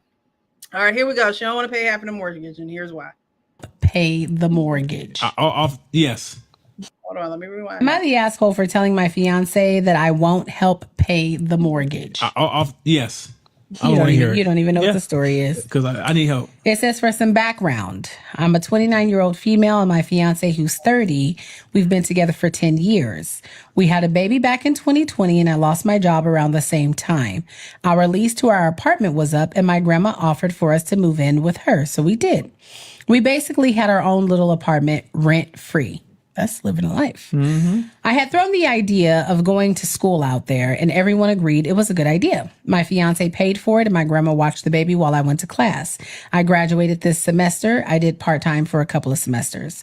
My fiance has been making $90K a year for the past couple of years and $70K when he first moved in. He's saved a good amount of money.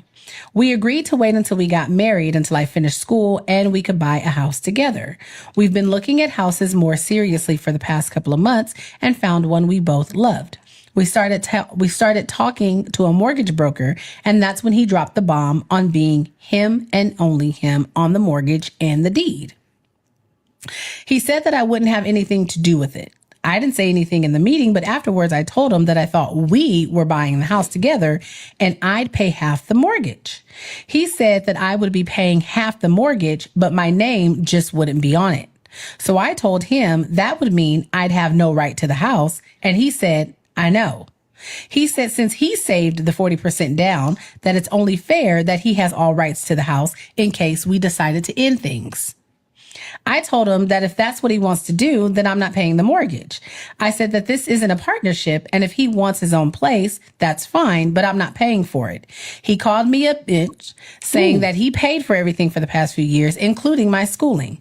I told him that I stayed home and watched our child, so we didn't have to pay for daycare, and that ended up saving us tons of money since I would have been the only able to work part-time. He said he didn't care and that I need to pay for half since I already agreed to it. So, am I the asshole for refusing to pay half the mortgage? No. That's wild. I was on the side at the beginning. Shut up. I was on the side in the beginning. But when then I got the details, that's why. So what you guys think? You guys are idiots. Either he's an idiot and he doesn't love this woman. I think there's something else. I mean, I'm reading into it because it doesn't even seem like it seems like a bad deal on the surface of it. And it's only somebody. It's like a deal you would tell somebody that you're trying to force them out, because there's no way she could. There's no way she could go along with that. You know, I mean, it's just no way. You know, so I think he's planning something, and he wants her to get mad enough to say, you know what, it's over. Yeah, because it doesn't make any sense to me. I mean, this is I don't know if it's a skit. I don't know who wrote that. Right. But, you know, but let's just say it's real. You know, if that a guy would actually tell his woman, "Hey, listen, I want you to sign. I want you to pay half of it, but your name ain't going to be going on shit. Don't make He's talking to a woman. Hey, most women have never. I mean, they're in business, and you're supposed to be the one to love. He's trying to give her the. Now, I don't even think the divorce court would help her out as much as she thinks. You know what I'm saying? Mm-hmm. So listen, this whole tit for tat. I pay for your. I mean, that's a dumb thing. That's what makes it even. I paid for you to get an education. I paid for you. We got a kid together. It was her grandmother who let him in. Yes. Okay, your grandmother let us stay here so we could, so we could, stack some bread, live free. And so the way I'm gonna repay all of that is I'm gonna offer you a deal that, that you have to refuse. You have to refuse. Not that you can't, but you have to refuse. Very easy. So yeah. I'm on her, you know what, man, I'm losing my card because I'm on her side.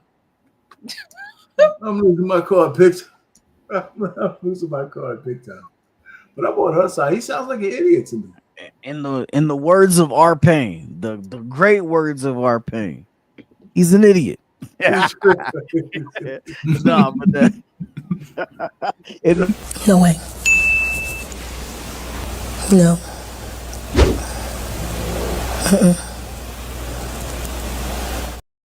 Listen, in the philosophical words of Coach Berg, it's the crack here. No, but and in the words of Precious, he wasn't real with himself, so he could be real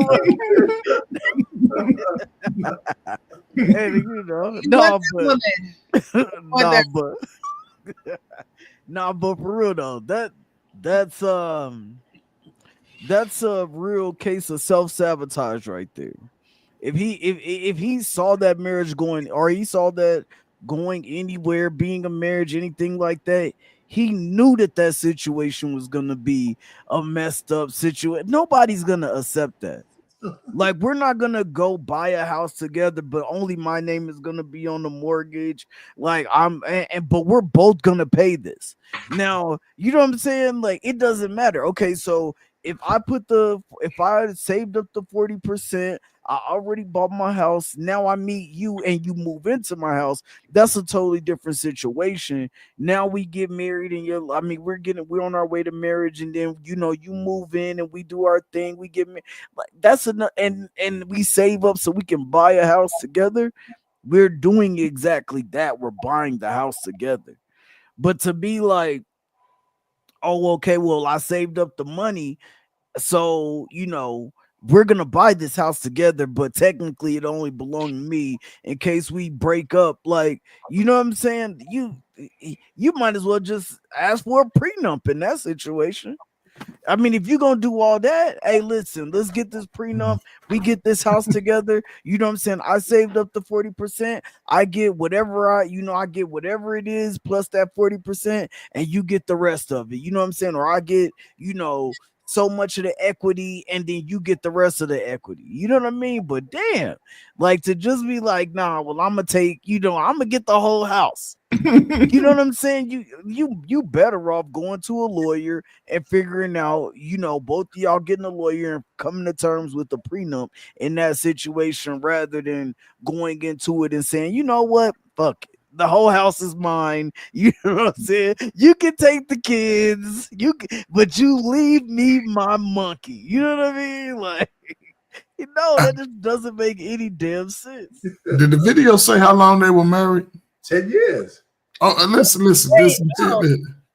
He said 10 years. I pay. Yeah, I thought I heard. That's why I asked. I'm like, they've been married for a while. Really? Am I the asshole for telling my fiance that I won't help pay the? Y'all don't leave it. Time out. Yeah, they fiance. So they've been going together. They've been dating. Going together. Okay. Yeah, they were going together. I can see that, but still, and see,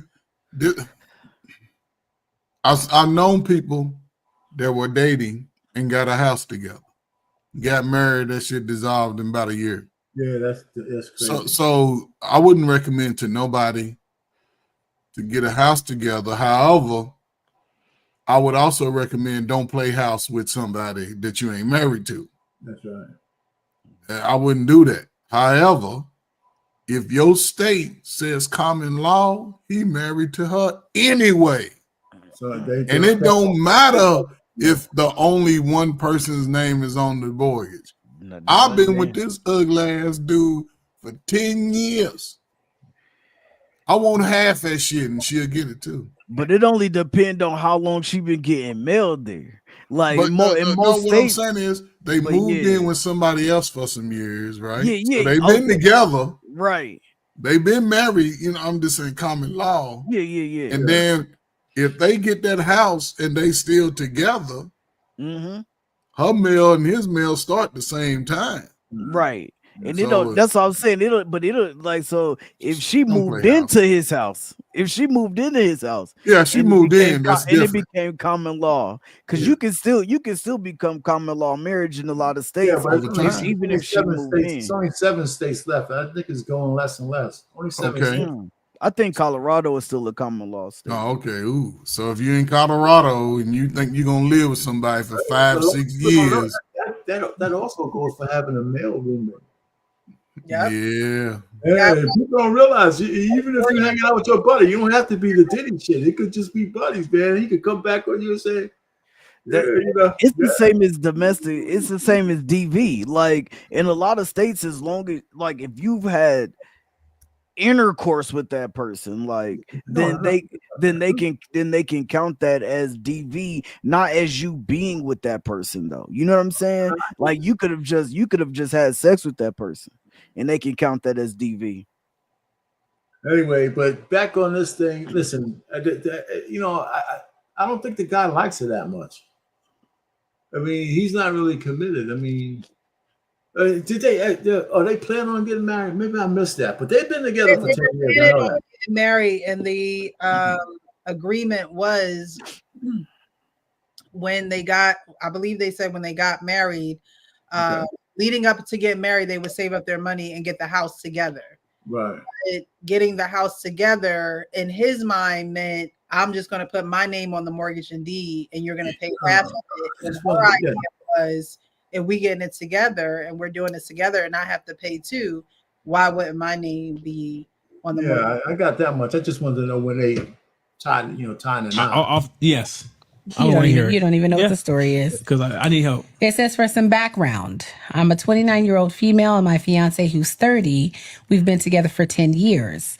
We had a baby back in 2020 and I lost my job around the same time. Our lease to our apartment was up and my grandma offered for us to move in with her. So we did. We basically had our own little apartment rent free. That's living a life. Mm-hmm. I had thrown the idea of going to school out there and everyone agreed it was a good idea. My fiance paid for it and my grandma watched the baby while I went to class. I graduated this semester. I did part-time for a couple of semesters. My fiance has been making $90K a year for the past couple of years and $70K when he first moved in. He's saved a good amount of money. We agreed to wait until we got married until I finished school and we could buy a house together. We've been looking at houses more seriously for the past couple of months and found one we both loved. We started talking to a mortgage broker, and that's when he dropped the bomb on being him and only him on the mortgage and the deed. He said that I wouldn't have anything to do with it. I didn't say anything in the meeting, but afterwards I told him that I thought we were buying the house together and I'd pay half the mortgage. He said that I would be paying half the mortgage, but my name just wouldn't be on it. So I told him that would mean I'd have no right to the house. And he said, I know. He said since he saved the 40% down, that it's only fair that he has all rights to the house in case we decided to end things. I told him that if that's what he wants to do, then I'm not paying the mortgage. I said that this isn't a partnership, and if he wants his own place, that's fine, but I'm not paying for it. He called me a bitch, saying that he paid for everything for the past few years, including my schooling. I told him that I stayed home and watched our child, so we didn't have to pay for daycare, and that ended up saving us tons of money since I would have been the only able to work part-time. He said he didn't care and that I need to pay for half since I already agreed to it. So, am I the asshole for refusing to pay half the mortgage? No. That's wild. I was on the side at the beginning. Shut up. I was on the side in the beginning. Yeah. He's still in it. He's still in it. See, things like that, it's like, we have a plan going in and then we're at the middle of this plan and then you switch up on me. So that should be a clear indication for her that he doesn't have a plan to really take care of the family. Right. And when I say take care, I don't mean pay all the bills and do everything and dish out all the money. But when you're taking care of the family, you are thinking of the well-being of the family. And so with her only paying 40, half of the mortgage, but not having any rights to the property is not taking care of your family, especially a woman who, had your child, stayed home so you could save money to not have the child in daycare and somebody else, in your child's face more than you are. It just seems like he was with it until he wasn't with it. And things like that, like she said, I'm not going to say anything at the table, but we're going to have a conversation about this. And if this is where you are with it, then now we have to, come up with another plan. It's like the real estate. It's like your freaking contract. Now this contract is null and void. Now we have to make a new contract. Well, but Precious, on that new contract, right? The fact that he said that, let's take it from just him saying this shit to her. There's something spiritually broken with him even thinking about that. So I don't even know if I don't care what a new contract is. There's something fundamentally wrong with him and his relationship with her for even thinking about it. Mm-hmm. That's what I'm thinking, because he put up more money, and all this. My wife put the down payment on this house, right? Because when we got married, this was for her 457 came to the house. We switched that over here so we didn't have to pay tax consequences. I've been paying the mortgage ever since. But, but she put the fundamental thing down on us. Yeah. And she didn't even ask. I just said, sign here. And that's what she did. So I mean, for him to even think about that, I don't even know how you come back from that. You can't. I think he used her. He used her. She and he, well, they both stayed at her grandmama's house. Her grandma. Right. They stayed at her grandmama long enough for him to rack up $40K. Right. Come on, man.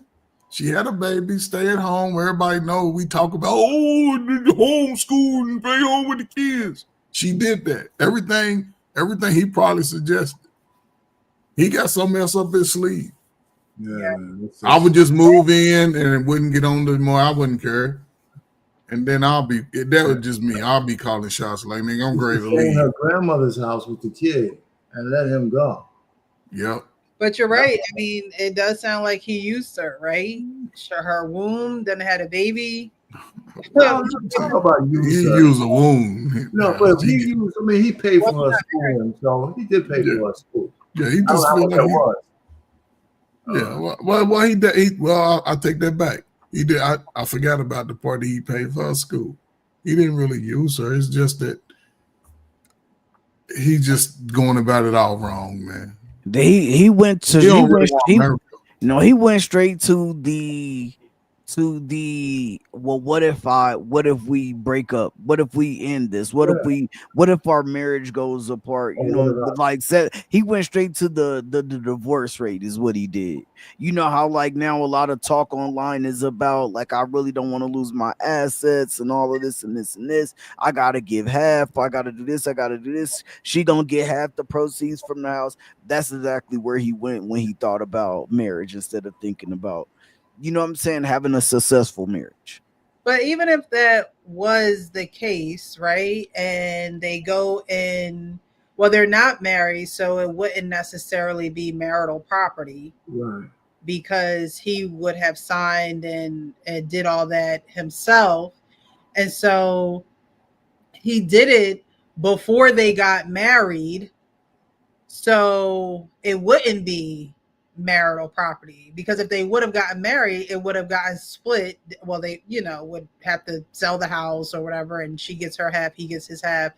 And instead of going through that, he said, let me just skip all of that and nip that in the bud, and I'll just sign the paperwork.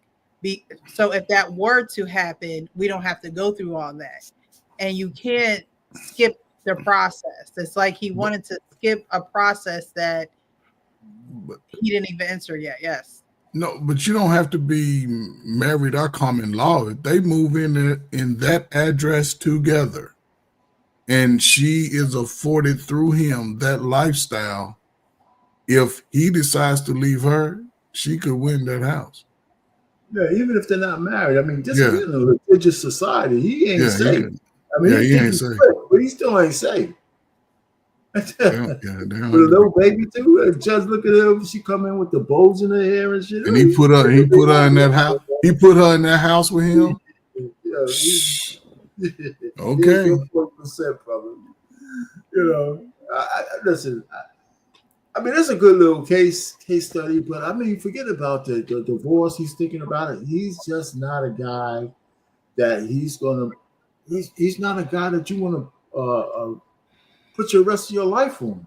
It seemed like when if she would really have an issue trusting this guy for a lifetime. Yeah. Oh yeah, well, she should have an issue trying to trust this guy for life. He ain't gonna come through. He's transactional, and his math is really one-sided. You know what I'm saying? And I want to say it, but I'm trying to be nice. But he sounds like a woman. That's kind of he sound like you don't have no.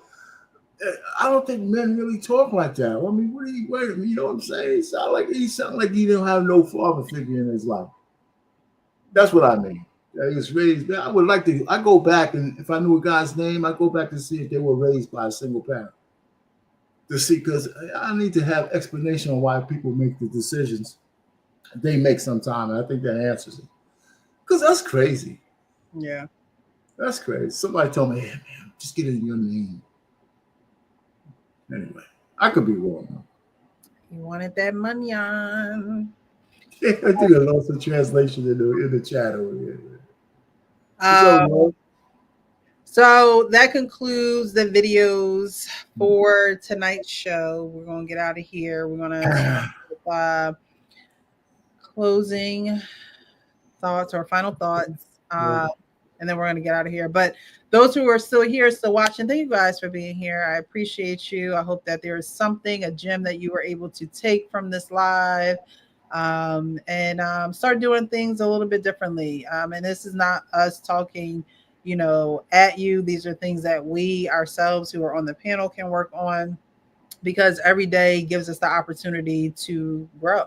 It gives us the opportunity to learn. It gives us the opportunity to pivot. It gives us the opportunity to just be better. And I think that if you feel as though that you have arrived and you don't have any room to grow, like I said earlier, just go on and be with the Lord. Okay, just ask him to just bring you up and you know, forfeit your opportunity to grow.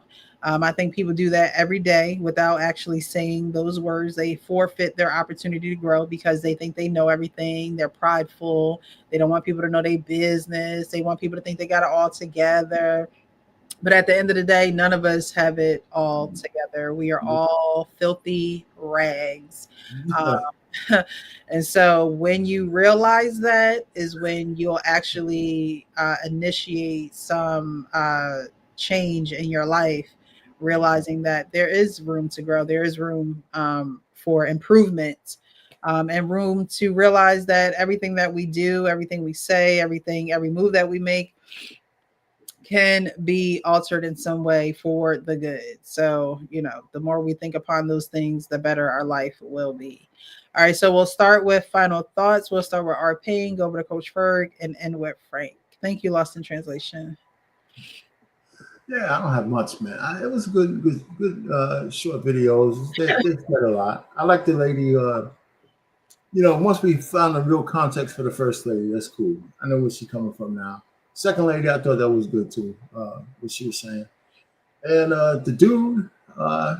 At first, I was thought he was going to get into the mushy realm, but you know, he didn't. I didn't disagree with what he was saying. I mean, there's a time when you have to let your significant other, wife, husband, whatever, know what's going on with you, or else you'll be brooding. You'll be holding that stuff inside is not good, you know. And that's pretty much it. So it was a good show, Precious. You know, you know, it's only like 3.5 hours. We only joking about the time. You know, we ain't got nothing else to do. I'm gonna go to bed, and probably can't go to sleep because I got like old people's insomnia anyway. Old people's insomnia. I don't sleep. You know, I'll do it because I fall asleep when I do something during the day. I'll go in the bed and read something. I lay down. My body's like, sleep. Time to go to sleep. That's my wife, man. She sits down. Yes, my wife. It's a wrap. Like my body is just like, oh, you're laying down? Oh, okay. Let's go to sleep. Yeah, my wife is out cold. I take credit for that, though. I mean, some guys don't, but I take full credit for that because she ain't got no worries in the world, man. You can sleep. Worries doesn't keep me up. I'm just the way I am. But my wife, when she lays down and go to sleep, I say, yeah, you know, she don't got nothing on her mind that's keeping her up, rolling around. I take full credit for that. Which is a good thing. Some people are night owls. Like my mom used to work for the post office and she worked like overnight. Yeah. So she's still like that. She hasn't worked for the post office in God knows how long, but she's still just a night owl. And it's not because she's worried about things or she's just a night owl. She'll watch her black and white movies or pray, read the Bible. Like that's just like we talk about, you know, people like that's just my mom. And there's nothing wrong with that. But there is something wrong when you are up late at night and you are worrying and you do have things on your mind and you can't turn your brain off. Honestly, people like that, I think you take years off of your life. And it's hard to say, but I think that is the case because you can't put your mind to rest. Rest is very important. It was indoctrinated in the creation of life for a reason. You have to rest. And if you don't take the time to rest, your body will take the time to rest. And it might be an inconvenient time where you actually need to be working or producing, you can't because you haven't gotten any rest. And so definitely take the time to rest. But you're retired, Arpain, so I know you take the time to rest. Okay. Yeah, I do. 24/7. That's a beautiful thing. All right. Thank you so much for being here, Arpain. I appreciate you. Thank you. Coach Ferg, final thoughts? I mean, this is a good show. It's very interesting. You know what I'm saying? You held your cool today, Precious. I know you know what I'm saying? You didn't. I didn't see no sweat beads falling. I had to kind of, get out the glitch of the matrix real quick and like, come on, guys, get it together. No, but I don't know. I guess when I'm looking at all this, to me it seems as if it could be easily, I guess, matriculated or just processed and worked out between people who's supposed to be together. But also, according to that good word, one of the hardest things a man could ever do in his life is find a good woman that's right for him for a lifetime. We can conquer everything else. We'll fight to the death and we'll climb a mountain 42 times and go to take a inner tube down to the bottom of the ocean. But when it comes to finding a good woman, it's hard. And, I do feel blessed, but, my wife shows me everything about how she loves me, how she wants to love me. I have to tell her not to do certain things for me.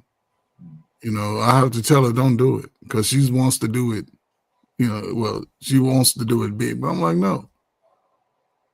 And I know exactly what you mean. And we right there now. We great make a big purchase, and we're trying to debate on if we're just gonna just pay for it or pay a little bit. I'm like, shit, I don't care how we do it. But the fact that I can trust her with everything, she can leave me and take everything. But here's where my pride will kick in. I can start over. I can give me a little, I can start over. But my requirements are still the same.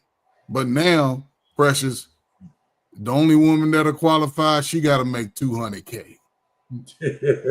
She got to make $200K. If she don't qualify, she got to be able to cook. I ain't say had to, just be able to throw some shit down. And me, I know what I need to do to make sure, I'm going to do my best to protect her as best I can. If she goes outside the fence and the security gate, when I say don't go, then she's home. But, so it's just nuances. Like marriage ain't for everybody and being single ain't for everybody. That's for sure. So you got to find that shit in the middle.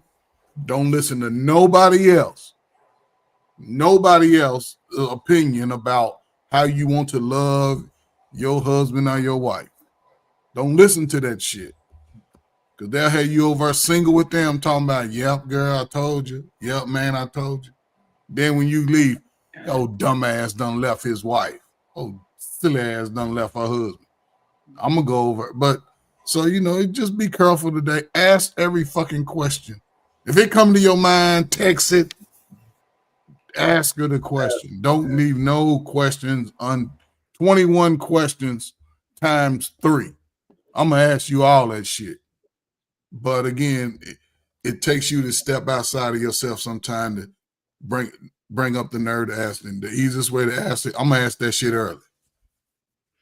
If you want my resources, even if you lied to me, give me a good lie. Give me your best lie. And then show me that you're at least trying to invest. Show up for me when I'm at the gym, at the court. Show up. Just cheerlead for me. That's all I need is a cheerlead. Bring me some Gatorade, a towel. Because if I'm going to protect you, I don't know, it's just different, fellas, man. And if they don't like you, like in my words of him, leave their ass at the restaurant. Just get up and leave. Hey, She paying for it and get up through. Go to the restroom and lie like they would do you. So don't waste a lot of time, fellas. 90 days, give it to them like a bad credit report. 90 days to get your shit together. Is you going to be default or delinquent, and I must close the account. I'm done. Thank you for being here, Coach Furr. I guess I'll be short-winded. Yeah, I know, I'm just joking. Be sure, because I'm old and I'm long and I'm I pause. new to the crack era. Yeah, pause. See now, RP, that's the pause moment that you was looking for earlier. No, but yeah, man, always great conversation over here. Good videos, of course, like I said, the first young lady, I don't know her name, I don't remember her name all the way, but yeah, like if you listen to her content more times than not, her content is, it sounds like comprehensible. You know what I'm saying? It sounds like some things that you can really agree with. Like you'll find some things here and there, but for the most part, she really has some good things to say. Everything else, of course, the videos definitely good. Those one videos are funny as hell when the guy is like, or the girl is like, yo, she walks in, give you the roses, and then she act like you gave it all to her. Those shits are funny as hell, but you know what I'm saying? Eventually you be like, okay, you know what, I got you. Well, don't trip, I got you. So yeah, so that was a good little video. Just something that's humorous and that you can kind of laugh at, have a good time with. So yeah, top to bottom, the show was good. As usual, always great conversation over here. And of course, good people. Shout out to the chat. Shout out to everybody. Don't forget to follow Precious second page. And yeah, man. I just just one thing for the creators, man, that are out there. Just make sure y'all, if you really trying to do this and become a creator, man, just positivity, man. In the midst of all this negativity, you still can have some positive messages out there and bring your own way to it. And and also just think of this as a business too, especially if it's something that you want to set yourself up with, man. Think of it as a business. Find ways to make money, through your content, for your content, from your content, outside of whatever platforms you're on, and still be able to do your thing. But other than that, man, shout out to everybody. Peace and good night. Thank you, Frank. I appreciate you for being here. Thank you, guys. My final thoughts are always be real with yourself so you can be real with everybody else. I think that not being able to communicate, not being real with yourself and saying what it is that you need to say, that will keep you in a marriage that is a nightmare. That'll keep you in a relationship, but you don't even got to get to marriage, because whatever is happening in your relationship and you get to marriage, it's only going to amplify what it is that you're already going through, right? So you have to be able to be real with yourself and know that if something is not going to work for you, it's just not going to work for you, and you shouldn't force it. You shouldn't, if you've tried all the avenues of communicating and getting to know that person and you guys just aren't on the same page, then turn the page. Turn the page. Because you'll save a lot of heartache. And I said this before, a lot of people have an issue with detachment. And just like death is a part of life, people coming in and out of your life is a part of life. No matter what you do in your life, you're going to meet new people. I remember listening to Viola Davis, and she's like, you haven't even met all the people that's going to love you yet. Like, you haven't even met all the people that's going to love you yet. So why stress over somebody that's making it difficult? Coach Ferg said, this relationship talk, it just seems like it's just so complicated, and it doesn't have to be complicated. It can be very simple. Right. It can be very simple, but people make it complicated trying to force something that's not there, or trying to, see the potential and not what it is for right now. And you got to date people's now, not their tomorrow, because tomorrow is not promised. You have to date the now, When someone tells you and shows you who they are, believe them. Believe them, because it ain't going to change. They are who they are. And if it does change, good. But you can't stick around from that change. You're going to have to love them from afar. I love you from across the street, but I can't love you up close, because that's going to only hinder your development and your growth. For the ladies, you are not every man's helpmate. If he can't get it together, he can't get it together. Men, you are not every woman's savior. If she can't get it together, she can't get it together. And you're going to have to go on to the person who can. So I appreciate everyone who watched the show this evening. Thank you to those who contributed to the platform. I appreciate you. We had King stop in, Lost in Translation. Thank you so much for being here. I saw a lot of people in the chat. J-Dub was in the chat really heavy. The Wife School podcast. Thank you. Thank you. I see. Oh, I didn't even know Cameron was here. Hey. I don't know if he's still watching, but thank you all who has come and watched the show. Next week, let me see now, because I got some things coming up. So next week, Wednesday. Next week, Wednesday, we'll plan to be here the same time, same place, 9:30. 9:30 Eastern, right here on The Real Precious. So again, guys, be real with yourself so you can be real with everybody else. And we are out of here.